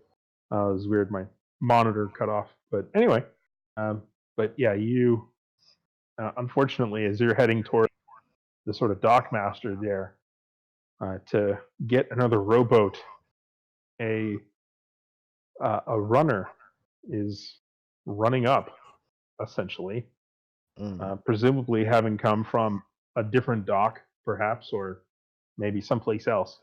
But he is breathlessly yelling for the quartermaster, and a particular fellow does eventually step out of the ship or step out of the area. The same person that you were there to talk to. Mm. Do you want to compete for attention? Or do you want to listen to No, what the runner has to say? I'll listen to what the other has to say. The runner is able to say, between deep breaths, that a scout down the road spotted movement. They're coming. Okay. I And don't have any way to let anyone know. the quartermaster looks at you, then looks back at him and says, "Win." And he says that he's trying to catch his breath, and he says that they saw movement 10 miles. They'll be here before morning. Okay. Are they coming by land or by sea? He says that they were, he says that a boat offshore saw the fleet moving. Okay. They're going by sea. No word of anyone on land. Okay. I'm just gonna tell them to spread the information as much as possible and try. The last thing I knew is everyone was at the Dragon's Den, so I'm going to head back there. All right. The runner continues to run up the docks, and the quartermaster sends more runners into the city, essentially trying to crisscross the city with this information to get out to as many places as possible. And in fact, it's not too long before Oromis, who also has gone to the docks to keep watch, hears word that a scout on the water to the south had spotted the fleet and that it's coming.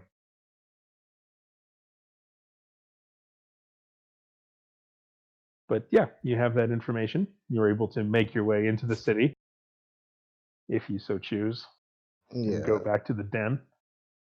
And in fact, it's not too long, in fact, Lee, that you are awakened in your barracks with shaking and saying, "They're coming. They're coming. They're going to be here before morning. Wake up." Lee gets out of bed. How long did I get to sleep? Oh, not more than maybe an hour. Jeez, so I'm not even gonna get a long rest. Nope. All right, well, he said they're gonna be here before morning, right?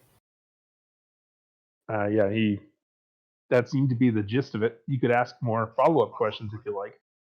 Yeah, I'm gonna be like, how long do I have? Because I haven't slept, and if you want me to fight at full capacity, you should probably let me sleep. He looks at you and he says, "Well, I haven't slept either. Get your ass out of bed, sir," as he realizes who he's talking to. That's Uh, a little late. when are they supposed to get here? He says, "The runner said that they'll probably get here before morning. They were spotted 10 miles off the coast. Only 10 miles? Oh, Jesus 10 Christ. miles off the city. That's when they were spotted." Okay, let's go. Where do you need me? Uh, At the he docks? he looks at you like, "Seriously, we're going to do this again right now? I don't. Wherever you want to go." Where are they attacking? He says, "I don't know." Okay, well, Okay. I'll leave. Yeah, you leave, and you can see he's going through, kicking other people in the ass, getting them out of bed, getting everything along. Everybody's panicking and scrambling to get weapons and armor. Lee drinks some Monster Energy real quick, and that replaces a long rest, right? Nope. Speaking No. of which, oh, what are you talking about? It always helps me out. It does not replace a long rest. It makes it feel as if it's fine for about 5 minutes, and then you crash. But anyway, yeah, you Drinking them. you can fake it till you make it, and hurl your way. Where do you want to head, Lee? If there's no word of an army coming from the towards the south gate. Yeah, he just said that the fleet was spotted 10 feet off, or 10 miles away from the harbor, presumably. Honestly, I think I'm going to go to the headquarters and find out everything they know and be there when there's new information incoming, so I can choose to go to the best place from there. Okay. Now, you would also know that the headquarters is in the far northwest of the city. It's as far away from the new information as possible. Any information that's coming in will either be coming in by boat, which is unlikely, or by runner on the long road, which means that the southeast corner, the very opposite side of the city of the headquarters, is the primary point where information comes in. I guess I'm headed to that gate then. Okay, you head back to the southeast gate. Oromis, when you hear from essentially the various guards and everybody, as everyone kind of gets under alert that presumably the fleet will be here in a couple of hours, what do you do? I'm gonna run back to the Dragon's Den. Go back to Gaia Fiari. Okay. When you get back, actually, Allergen is faster than you. Andy found out before you. So Allergen would be able to get back. What would you like to do with this info, Allergen, once here? I'm going to start telling everyone and then tell Philbin that I think it's time for the plan to go into action. He nods and says, "What's the plan?" For the plan I made earlier with him to go into action. He says that you gave me a letter and then asked me if I could cast fly. That was not a whole plan, was it?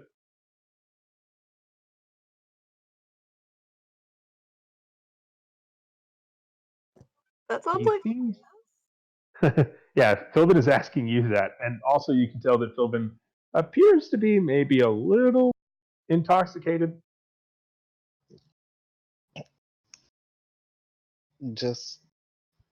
I'll pick Philbin up and bring him with me to the docks and try and fill him in as best I can. All right. Philbin will basically follow along and go along. I'm assuming everyone else goes as well. had gone through it. Yeah, Fion definitely goes. And Molly Mort. Yeah. You could run into Oromis along the way. There only being so many roads. So heading everyone to the docks, or everyone heading to the docks. Yeah, I believe so. Proud. Oromis, What was that? do you continue to go with your party, or do you want to go back to the Dragon's Den? I was gonna go back to the Dragon's Den so I can Gaia Fiari. Okay. But the rest of you can continue on under Oromis's objections, but go on to further to the docks. I wouldn't even say anything. I'd just keep running. Got it. Maybe look at them when I pass them and just keep fucking. I feel like Fion will nod as he nod to him. Kind of understands the point of why he would be as they run past each other. Molly would probably wait for him to go with them, then just shake her head and do a frustrated throw of the hands. Indeed. My Let's see. My Go on. intention, by the way, is to perch rooftop and bow of roosters. The moment that I see people on Morningstar ship, I'm going to start firing at them. Okay. Oromis, you will get to the dragon's den before they get to the shore. So, what do you want to do? I'm just gonna go up to Guy the It's like, alright, it's now or never. They're not gonna come take me. I have a trial to attend. They nod, and they both put a hand on each, basically on your shoulder, and say, "All right," and then you just poof, and we'll get back to you a little bit later. Hey, Yonder. Oh, a little later, probably be next week. Yes, Molly Mort? Did I get a short rest in? A short rest, yes. No one got along. Well, actually, Aladrin got along. Because elves. Yeah, because elves and proper I would have time as well, planning. right? Huh? I would have as well, right? Being in the short, meditating while. If you meditated, then yes. So Aladrin and Oromis are well rested. Everyone else is approaching a level of exhaustion. Level 1's not too bad. It's the other levels that you gotta worry about. Yeah, exactly. Bandage. No biggie. So let's see. Before you're able to get back to the docks, Lee will get to the southeast gate.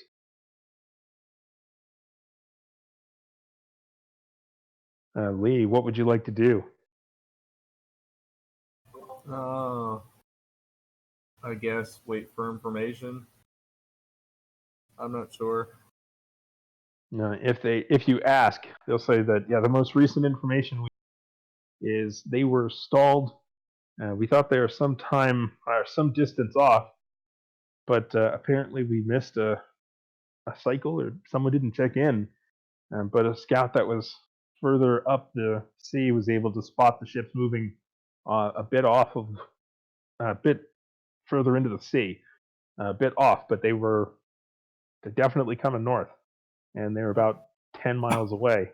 And that was when that's our best guess when he arrived. Of course, he had to get a runner up here, and then everything else. In terms of the speed, they say that we won't be able to see him probably for another maybe 2 or 3 hours, because those big ships, luckily, they go pretty slow. All right. And pull out a sleeping bag and go back to sleep. You're able to do so, and he's just all right, sir, and just avoids you. And you desperately tried to squeeze in those 8. I need them. I can't afford to get exhaustion too. I know, right? So what do the rest of you do when you get dockside? You can see that they are preparing about as well as they can. They've got quite a few people coming up and formations being made. They're got people on stations. You got fellows that are even at this moment whittling away with like the sort of pulling knives to sharpen big spears, and they're working. They're trying. Hey, doesn't anybody know anywhere around town where I might be able to buy any kind of potions or magical things? Are you asking the various townspeople and militia folk? I'm mostly asking the militia folk. I think the dwarves would respond back that nope, that Bakata's a little less backwards than normal, but still don't have the fun stuff. Thought so. All right. Okay. I will pull out my spyglass and sit down and look around, and just kind of try to keep watch. All right. Fiam on the rooftops, Mollymort with a spyglass. Alandrin, where do you perch? I am standing with Philbin right at the edge of the docks. I will add too that the entire time Philbin has just been kind of hovering beside you all on the lobster, but like he's barely able to fly in a straight line. Like he's just veering a little left and right in there as he leans over on the broom. And at one point, you swear you heard him go, "Wee." I Oh love my Philbin. god. I look at Theon. Is he drunk? You didn't see him drink that much. Fortunately, I think he's kind of in. He's not super drunk, but I'm gonna actually, can I roll an insight check on Philbin to see how drunk I think he is? Sure. I'm gonna call out to Philbin. Hey, can you pass the bottle over? He says, "Bottle." I hope you have a bottle or a flask or something. Does it have to be empty? No, I would prefer one that has alcohol in it. He laughs and he says, "Me too. No, I don't have one. I can go find one probably." And you can see like he turns around on the broom. No, please stay here. I will pull a bottle of wine out of my hat and take a couple swigs of it. All right. I got a 17. Okay. Yeah, you think you're right on that one. It's not so much that he's really intoxicated. He's certainly no lightweight, and he's a dwarf on top of that. What you saw was akin to just a simple drink with a meal. Um, but he likely is, like you said, just in the moment. He's just, you think he's maybe just having a bit of a day. Uh, he just doesn't seem to want to take it seriously. Just enjoying it while it lasts. Probably disassociating a little bit. Could be, could be. But yeah, he will sidle on over and try to get a little bit of that wine. I freely pass it over. He drinks a little bit of it, and you can see he kind of makes a kind of a face, like a kind of a puckering a bit, and kind of smacks his lips a tad. He goes, "Yeah, that's body temperature wine, all right," and hands it back. It was in my hat. What do you expect? And I drink some more. He shrugs and says, it's fine. It was great stuff. Thank you for sharing." No problem.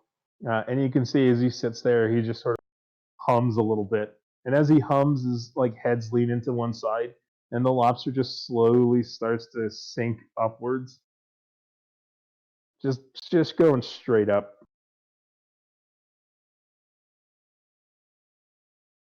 Anyway, It'll be fine. so do you all just continue to maintain your position? Yeah, I do. I'm gonna try to get a bit of a buzz going. All right. It doesn't take too much because it's fairly decent wine, and you're a gnome. I'm So a gnome. yeah. So Lee, how long do you want to sleep? Until somebody wakes me up. Okay.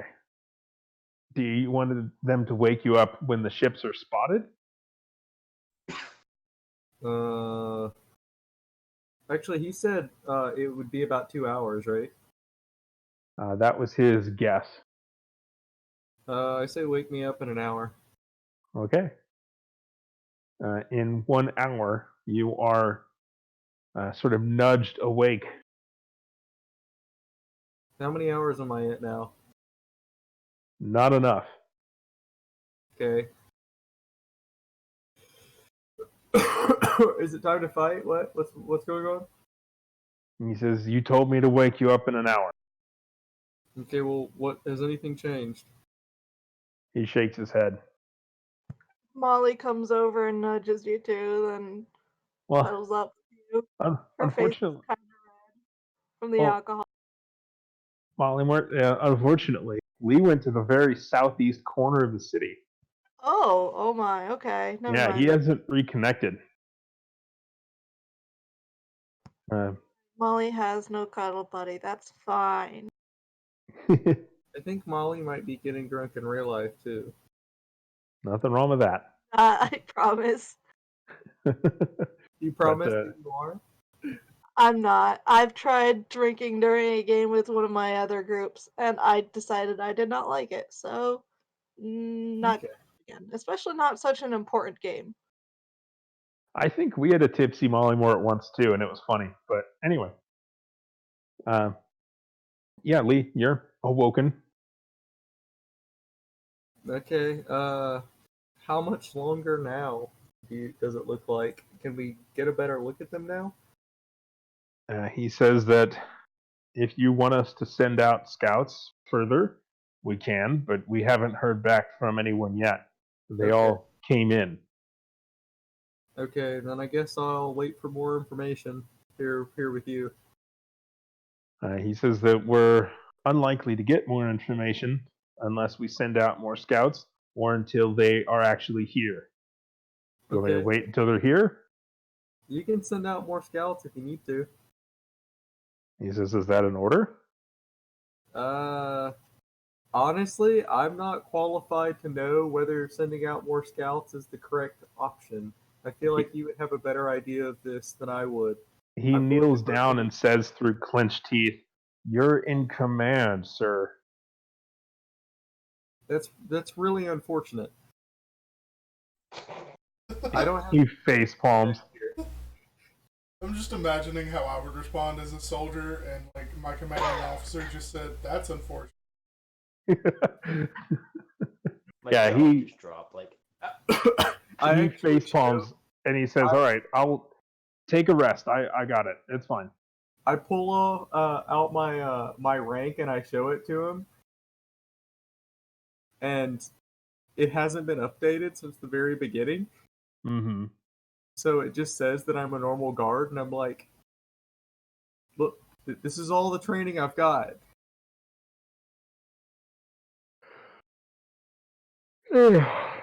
He shakes his head and he says, "All right, go back to sleep."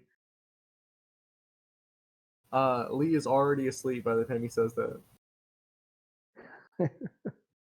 All right.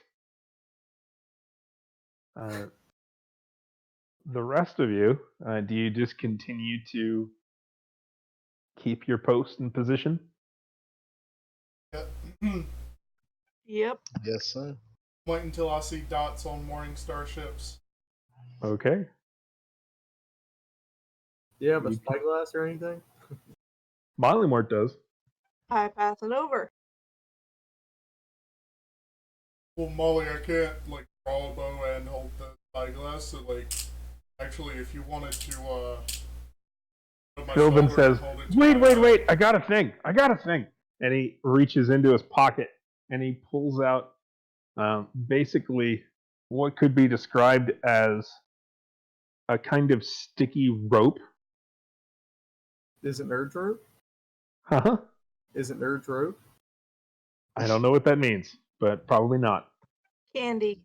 Ah, no, I am so hip that I know what that is. So he pulls out this. It looks like some sort of almost like a twine that's been infused with maybe like a tar of some kind, with some sort of a sticky residue. And he says, "We can put the glass on your face and then just wrap it around a whole bunch of times, and then it'll keep it up to your eye, and then you can pull the bow."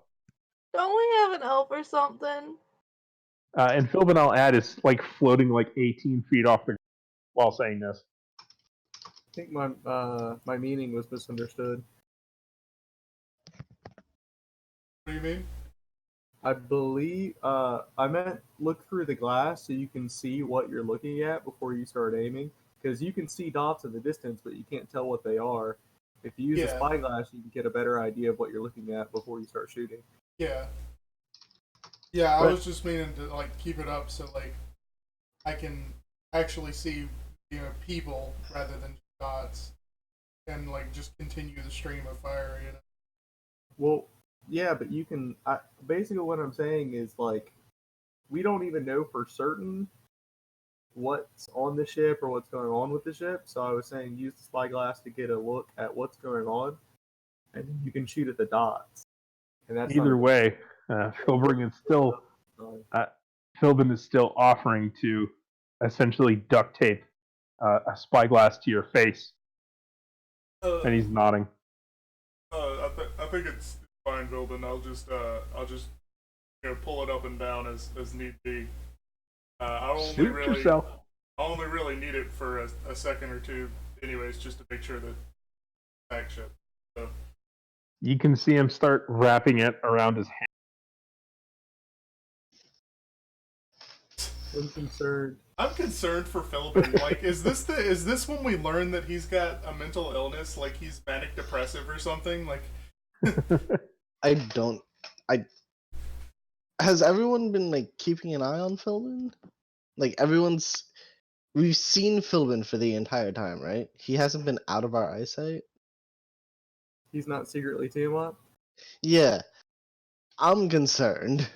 like I spent a little bit of time with him last night at the I guess the best thing I can call it is street taco place, and seemed fine. And we even walked back together, so like. I don't trust it. If I don't want to lose Herbert, but yeah. Hey, Philbin, Yeah, he calls Can I- down. can I borrow a Herbert? His eyes narrow a little bit. Who the hell's Herbert? Oh no. Everyone, that we all know that's his name, right? We all know that's the lobster's name. It's Yeah, not you- just something in my head. Oh, and he looks down and goes, the lobster. Right. I forgot you guys named this thing. Oh no. Weird. I knew that is the name, but Philbin is saying that. But Philbin, buddy. Does that set off anybody's insight? Yeah. Can I roll an insight? Yeah, Sure. I was going to ask too if Are we gonna have to kill Philbin because he doesn't know his lobster's name? Nat fucking 20 for a 29. very nice. Meanwhile, I rolled a 7. Cool. Basically, Philbin is acting strangely, and they're doing they're rolling to see what might be going on insight wise.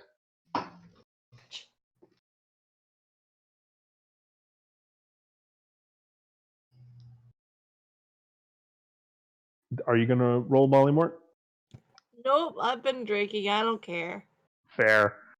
So Fion, with your nat 20, and you're looking up, it's kind of weird. I mean, you think that there's a certain point where people get so stressed that it sort of just kind of rolls over the meter to the point where they just become careless. Well, been snapped. Maybe that's another way of describing it, where Philbin has just gotten to the point where he just doesn't care. I feel you, buddy. Hey, Philbin,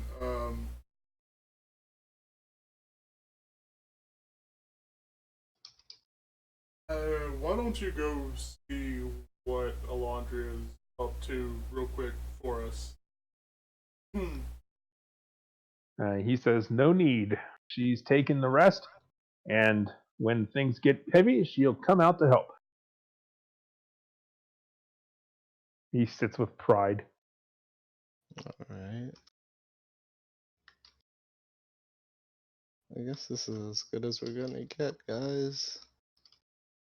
Just be careful out there, Philbin, and I'll make a mental note to keep an eye on Philbin as much as I can. All right. So, Oromis, would you like to do this in the chat, or would you like to keep this experience to yourself? I'll keep it to myself. I like that option. Okay. After several minutes, you return to the material plane, having experienced something that, frankly, you're not quite sure how to process right now, but you're feeling pretty good. Pretty good about yourself, you think. But you are back in the world. Oh, awesome. You don't know how long you were gone, and your escorts are no longer here, and you're just in the Hall of Dragons. Okay. I'll start going back the direction that I saw them going before. Hope that they're still there. All right. And hopefully the city's not destroyed. Yeah. Yeah. As you approach, the easiest way to find them, and this is probably unsettling for the rest of you, but Philbin is floating about 35 feet in the air, just singing in Dwarvish, just loudly too, like loudly, and a lot of the other dwarves are joining in too. He's like leading a chorus.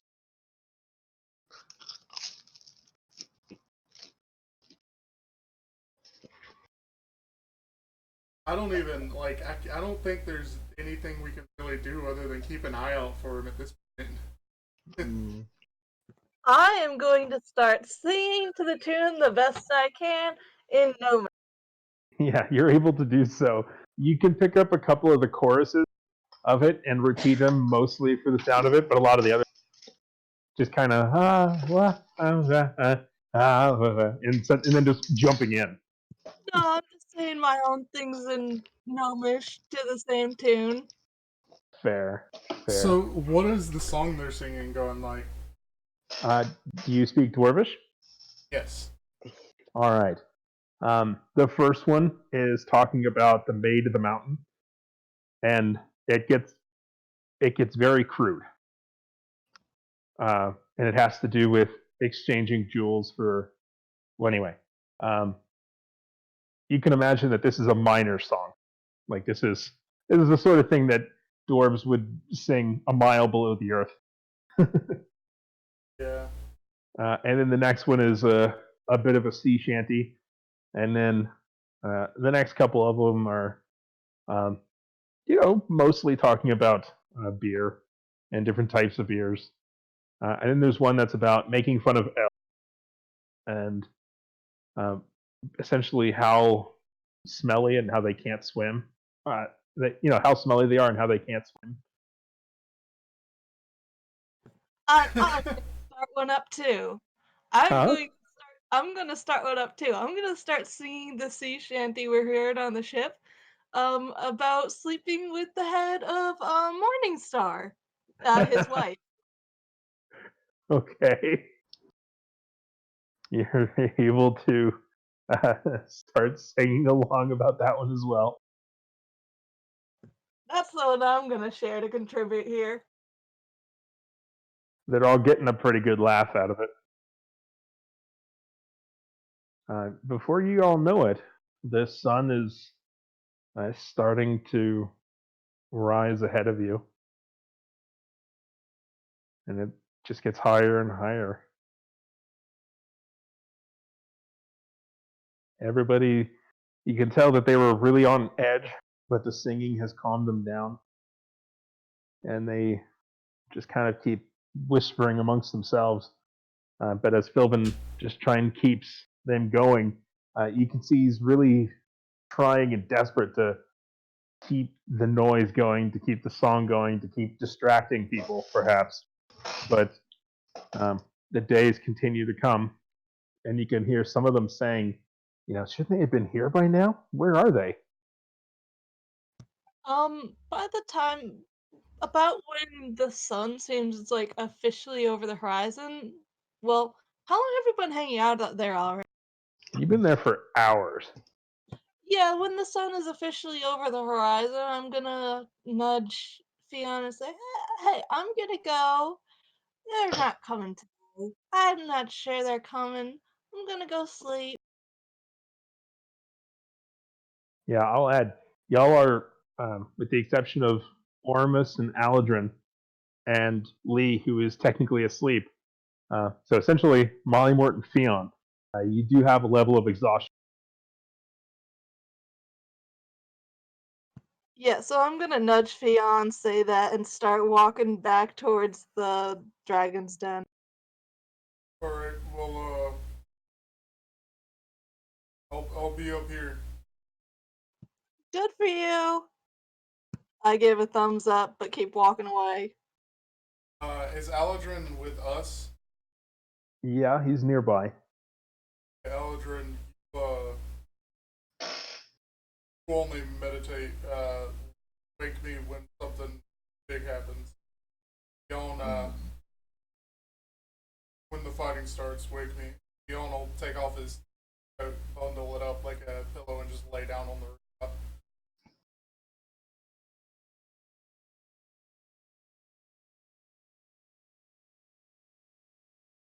And you continue to keep watch, Aladrin. Yeah, I'll continue to keep watch. And Ormus, do you take up a position to keep watch? Yeah, I'm gonna actually look around and see if they're manning their posts yet. See, just if they're on the catapult or. Oh yeah, everybody is there. Okay. They look like they're getting bored though. They've been on alert for hours.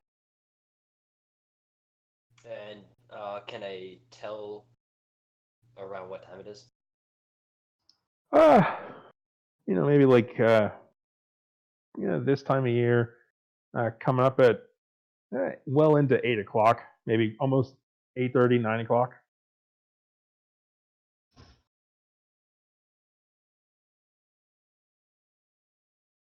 I'm gonna cast polymorph and start All right. just to keep an eye on all our folks. Who do you cast it on? Me, All right. What do you turn into? giant eagle. Okay. I'm gonna And you watch the just skies, watch our. all right. Do you just kind of hang around the city itself, or do you circle out? I'll circle out a little bit. That way I can give a heads up. How far out to sea do you go? A mile. Okay. Lee, you get tapped awake again.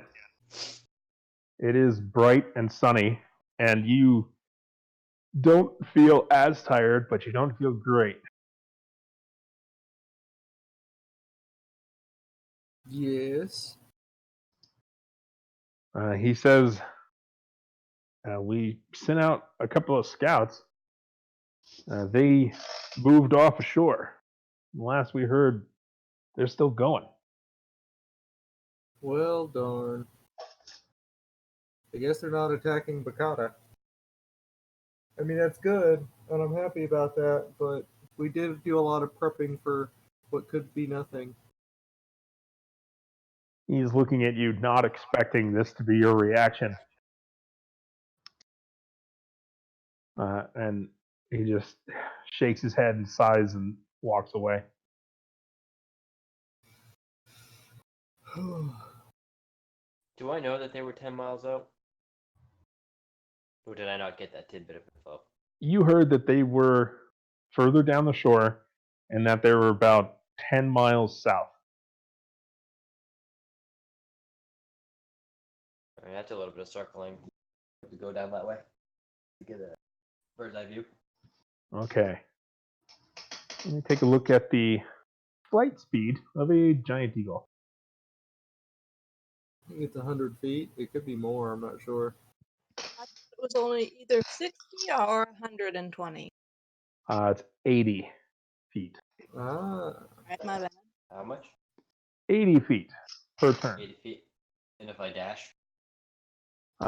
You're 160. So if you're going both. So overall, somewhere in the neighborhood of about 2.5 times the normal speed. So how long does the polymorph last? An hour. Okay, an hour. In that hour, if you circle around a bit and then sort of focus, you can, in total, in the distance, let me just get you an exact number. No, this isn't a full dash, really. Well, okay, I should ask that too. You know, too, that if you continue to keep dashing and going as fast as you can, you risk exhausting yourself. Yeah, that's why I'm And just going down that way, and then I'm gonna, if I still have time, okay, back. but again, I'll add, you risk exhausting yourself in midair as an eagle Okay. over the ocean. Are you willing to risk exhausting yourself? Sure. Because this is wartime. Okay. Let's see. You start to head out to sea. Go ahead and make a Constitution saving throw.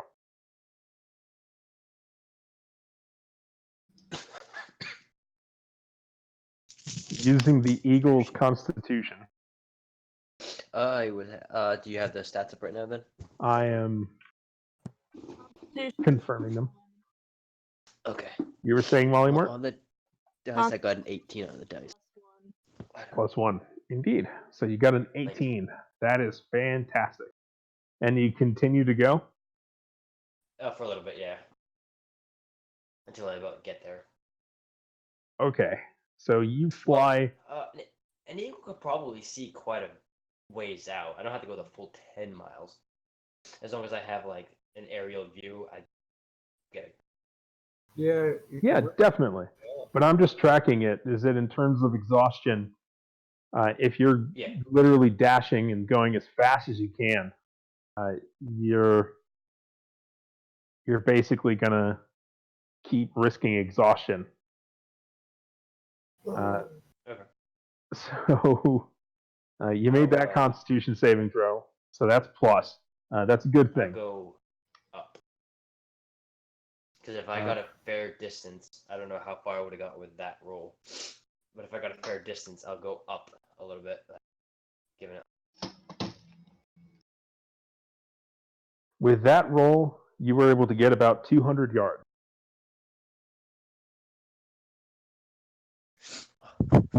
Alright, awesome, yeah. Yeah. You think in terms of getting the whole way, it's going to be potentially exhausting. But luckily, you don't have a level of exhaustion as it is. Go ahead and make another Constitution saving throw. Oh, baby. I got a 16 that time. +1 is. Okay. So let's see. You've gone 400 yards now. Well, hang on. You've gone about 260 yards. Excuse me. Somewhere in that neighborhood. How far do you want to go? Like how many miles? If I don't have to go the full 10, and I can go like maybe 5 miles. You think with your eyes, you can probably see a good 4 miles. If you're really high up, you can probably see about 4, maybe 5 miles. All right. And if I go up, and I'm there, do I see anything? Are you just kind of going south? South. Yeah. That way I can keep an eye on the south, and then off to the sides. All right.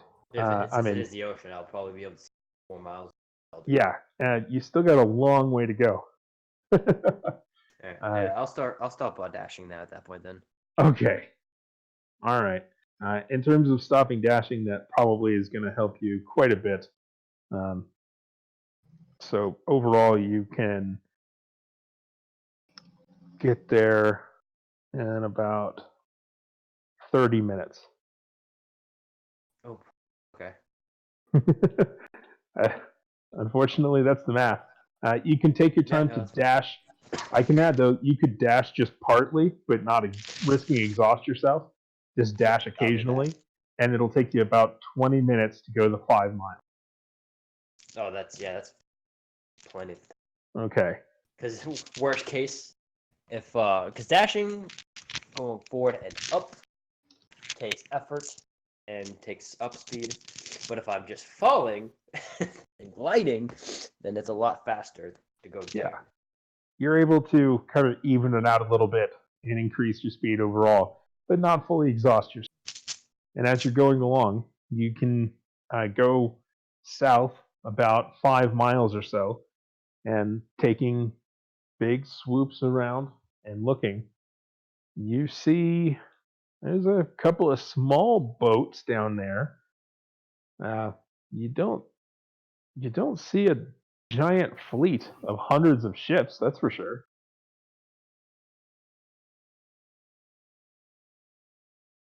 All right.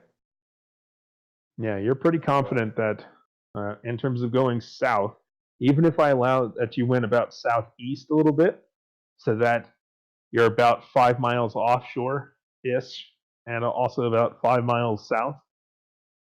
As far as you can see, within about a 5 miles radius of you, you do not see a giant fleet. All right. I'll head back. Okay. I'll notify everybody. A few, but not what we were expecting. Either they could have moved off with some results, trying to flank us, or whatever it may be, but there's not a whole fucking force on there.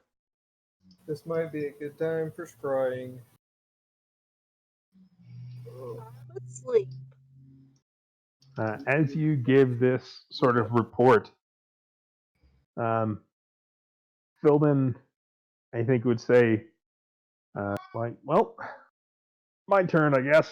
And he's going to grip the plushy lobster with his freshly made, sticky, fingerless gloves like something out of home, and gives it a kick with a spurless heel and yells, "Hyah!" which is especially ridiculous because you know it just moves by his thought, essentially.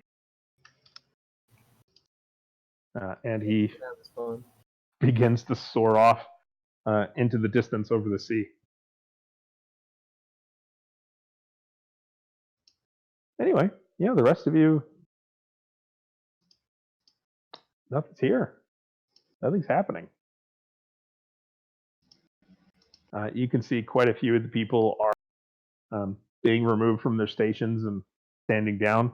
The people are still like laying down beside their gun emplacements, essentially, but they're not leaving, but they're no longer ready and waiting. Congratulations, the city is not being attacked. Not yet, at least. Yeah, not yet. Not this week. But we at least have a little bit more time to prepare. Yep. So what would you like to do? Mm, Once I've woken up and talked to everybody and we've figured out what's going on, which is as best as we can, I think we would probably go to the head office and basically announce that we're not getting attacked this week. All right. Does the rest of you continue to stay on watch? yeah. To arrive. Until word. Okay. After several more hours, as Lee, presumably on his magical special steed, makes his way to the other side of the city,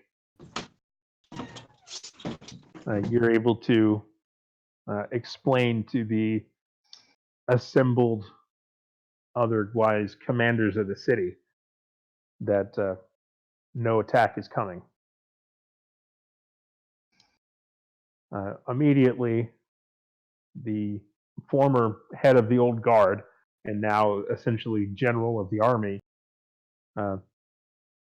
Raduli, Elithar asks you, why are you certain? Well, we asked God in two different ways, and the response both times was no.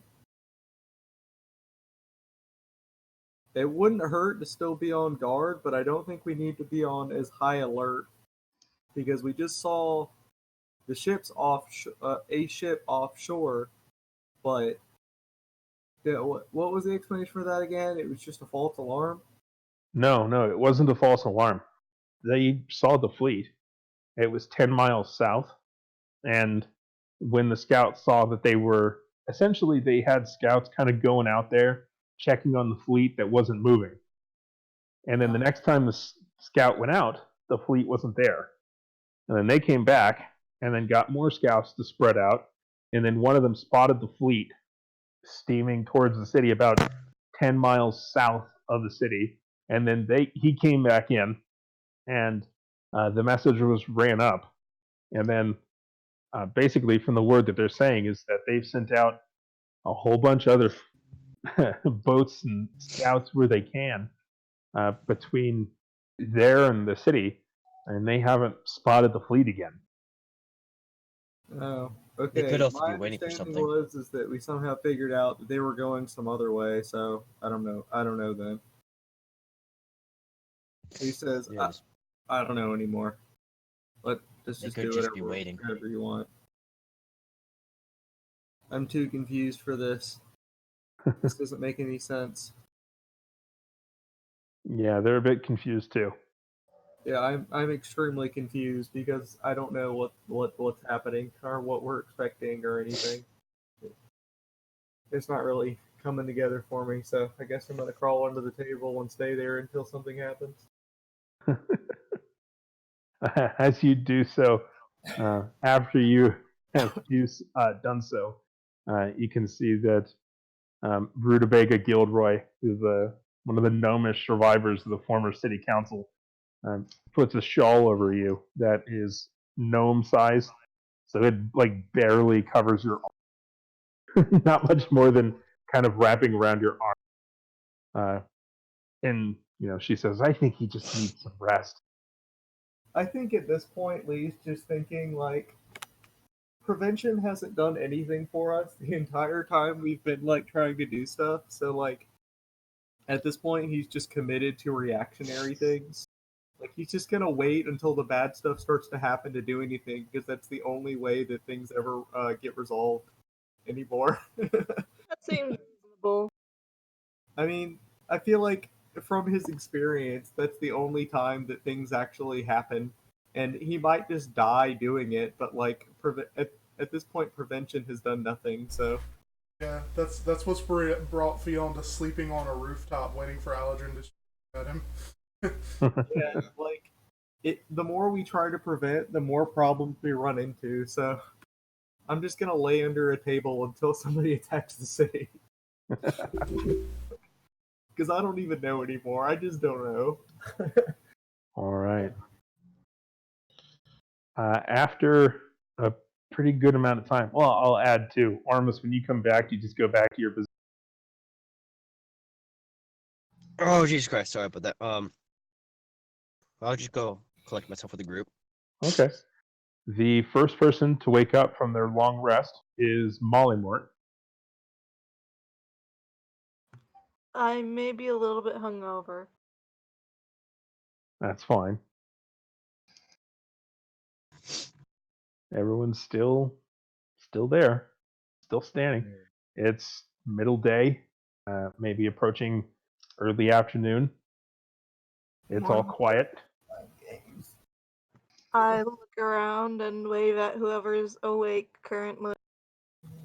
That would be basically Oromis and Aladrin, and quite a few people around, various militia. It looks like it looks like most of the people have gone back to rest or gone to do other things, but there are still people out here looking. Yeah, I went back to the Dragon's Den. You went all the way back to the Dragon's Den? Yeah, Oh, well, Olandria's there. I mumbled to her that they haven't attacked yet. That's fine. We're not attacking today. Let's get food. I don't think they're attacking this week. Yeah, she says, yeah, I thought we already knew that. And she smiles. I think the situation that it's come to, I think Lee would suggest at least some of, if not all of the party going and trying to deal with Bahamut, since apparently we just have time now. Apparently. I Yeah. think Lee's gonna stay there because it's his, sworn duty, but, if the rest of you guys want to go and deal with the other problems that we were trying to resolve before we came back to the city, that'd probably be good.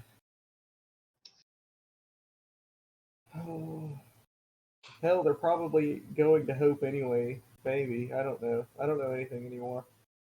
You know, I see Mark again, and Udaguro, and Nulem, and Jacob. Kind of miss Yeah. Jacob, too. If all those guys are in Terinia, it might be a good idea to go to Terinia and then bring everybody that we need to Hope to deal with Bahamut and maybe the king Yeah. or whatever, but that can wait.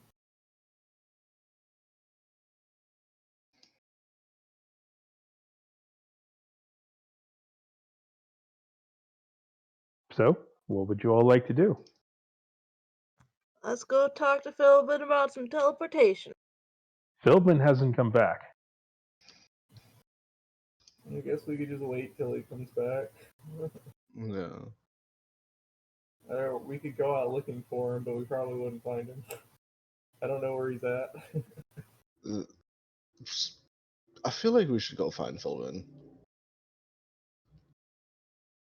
Let's all draw up a bunch of picture of him and use the resources of the entire city to find Philbin as quickly as possible. Yes. Go ahead, man.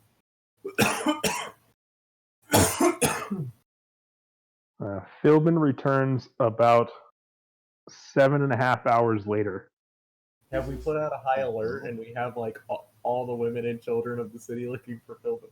They're Yeah, looking for, but the description that it's mostly boiled down to is a colorful bald man riding a lobster, and everyone just dismisses it.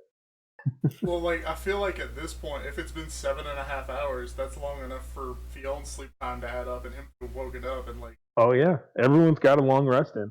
Fion is used disguise self to be he looks like me but shorter, and is just kind of frantic because he's worried about him with the whole napping thing. So I just imagine he comes back to Fion at the last second of his disguise self, slightly taller Philbin. I like the idea that he comes back and random people on the street run up to him and start pointing and yelling, "Here he is! Here he is!" Well, it's almost like is that a bird? Is that a plane? No, it's a man on a lobster. And it's like they're pointing up wait, he is real. Mommy, he's real. Because Lee has enlisted the help of the entire city. God, if the Bible of Philbin, if the Bible of Philbin didn't already have enough influence. Yeah, they're just all the entire city is just desperately looking for Philbin. So when he comes back, there's bells going off and guards running out to surround him. You don't know it, but somewhere in the city, some group of guards have got it in their head that the city was under attack. Philbin went out, and then the invasion didn't happen, and then Philbin returned alone. That Philbin turned back the entire invasion by himself. Lee has been circulating the Philbin Bible. Yeah, it is getting intense because that's what they saw. They're just oh, there was an invasion that was going to be terrible, and then I saw Philbin flying back in, and the doom was put off. But yeah, on his mighty steed. oh yeah. So a whole new sect is being developed around this. But anyway, Philbin lands on the roof of or lands rather in the inn, or rather the marketplace. To a couple of cheers and mostly people, kind of shooing him away. But he eventually comes into the dragon's den. He is almost as red as the lobster, very sunburned, and It's a good look on you, Philbin. yeah, he nods and he says, "Yeah, That was a long flight. You can see he's kind of walking a little bow-legged. Did fire elemental or something? What happened to you? He's kind of touches his skin. He goes, "Oof. I may have been flying a little too high for a little too long." Where'd you go, by the way? He says, "Well, unless I miss my guess, about 12 miles, maybe 13, out to sea." Just Think of it. Or He says, "I saw a giant fleet." seemed as if they were turning in towards Bakata. He shakes his head, drinking from a flask. Were they moving at all?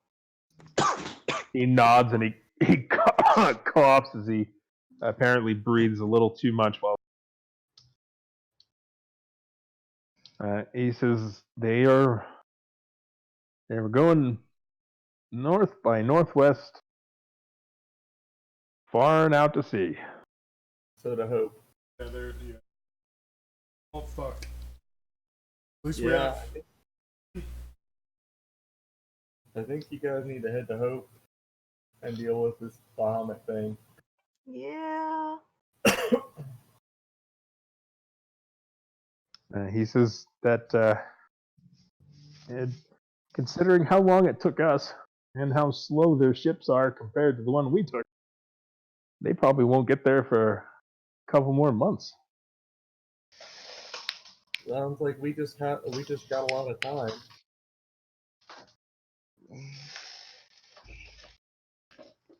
Sounds like a good time to try to get the last weapon and resurrect Bahamut. Well, we still don't know what the deal with is with Tiamat. Guillaume silently taps Oromis on the shoulder and walks back into a back room, something slightly away from the group. That's a good point. With all of our scout reports, have any of them actually seen Tiamat? You all saw Tiamat, but no one else has. You haven't seen her, and no one else has reported seeing her since the Battle of Verminville.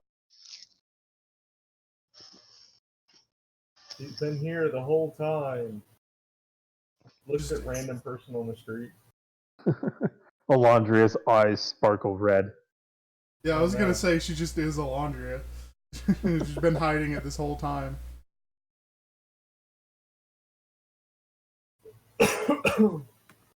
Even worse, Lee's eyes sparkle red. Oh god. Maybe that's how Philbin survived. He is Tiamat. Maybe. I mean, this behavior. More likely it's Alundri though. Maybe. That's the trouble with all this shape changing crap. You don't know. Yeah. All he knows, she's got a eye thing. Yep, she does. I turn it on Alondria. You see the sort of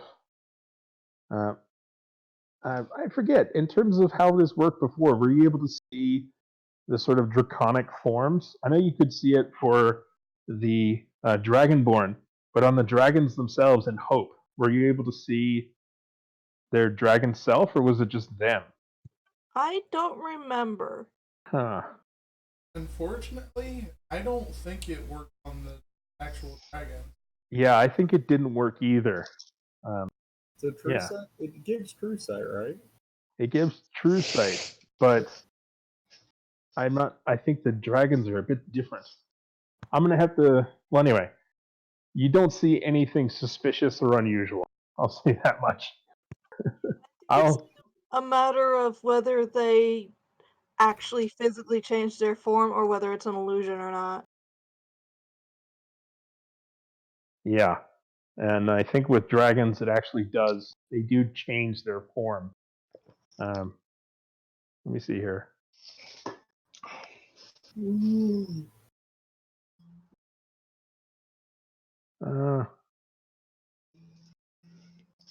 Why is it never just a straightforward answer? But anyway, yeah, you don't see anything unusual. All right, guys. Hmm. Well, I mean, it's what time is it? It's like noon, isn't it? So it would be more like lunch. Yeah, you could work out a lunch. Anyways, food sounds good. Let's go eat. No, Sounds good to me. food sounds pretty good.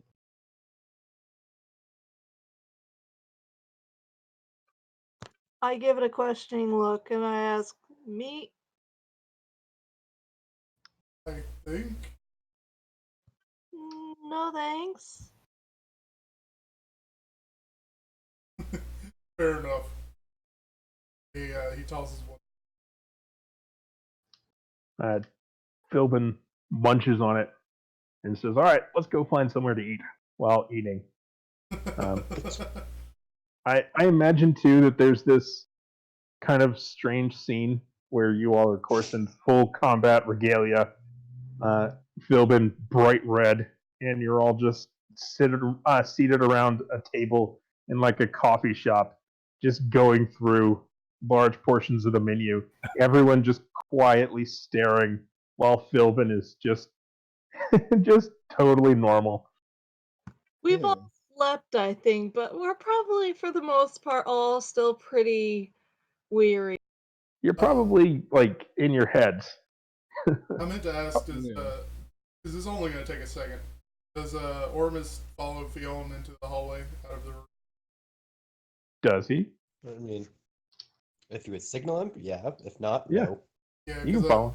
because he would like just kind of silently tap on Oromis' nod and walk out into the. Okay. I'll go. In a low whisper.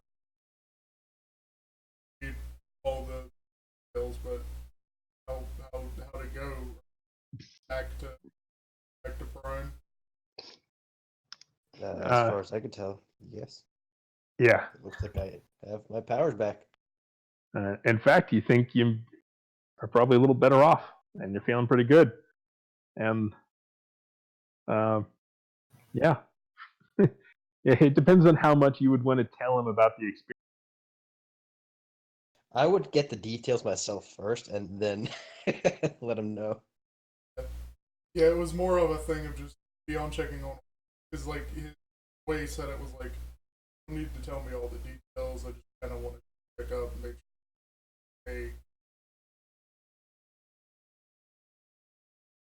You might say that also to Ormus, and this is a detail that you might share, maybe not. It was not at all what you expected.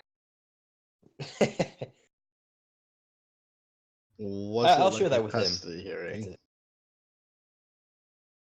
it. Yeah, it was some sort of demonic court, but it was not. It was not at all what you expected. Damn. Anyway, Can't wait then. all right, let's lunch. I don't know. Time is weird. it is. Before But they leave, we'll try to heal Philbin. you're able to lay on hands, and it's actually kind of funny. I'm assuming lay on hands, or Yeah, I guess that would kind of hurt him a little bit, but yeah, whatever. well, whatever it's the way I imagine it is like you lay on hands the first time, and when you pull it away, it's just a perfectly outlined of your hand that's not red. Just as you kind of just touch it to him, and then you might think, "Ooh, maybe it needs a little bit more," and then he can just kind of wax on, wax off, and eliminate the issue with just a little bit more. But overall, it doesn't take too much taxing. But I just like the idea of you just laying on hand, and the only thing healed is just a perfect outline of your hand. Yeah. But yeah, you're able to. Do you invite Alondria to eat? Yes. Okay, that woman is a bottomless pit. She just continues as they're going at a certain point, Philbin just seems to have a fascination. He just keeps ordering stuff and watching how quickly she can eat it. It's hilarious. Yeah, respect there. Yeah. But yeah, you're able to get a meal and relax and maybe try and figure out what the heck to do now. I guess Lee goes back to work. Yeah, Molly's just gonna focus on eating. She's not gonna bring up what to do next. She's gonna let this sit for. All right. All right. Well, this is good a time as any to break off. Is everyone able to make it next week? I should be able to, yes. Yeah. I'll have to see what my counterpart / worker will say about it. Cool. But I am starting weekends, so All right. Gotcha. Okay. Well, talk to y'all next week. Later. Alright. Adios. yeah.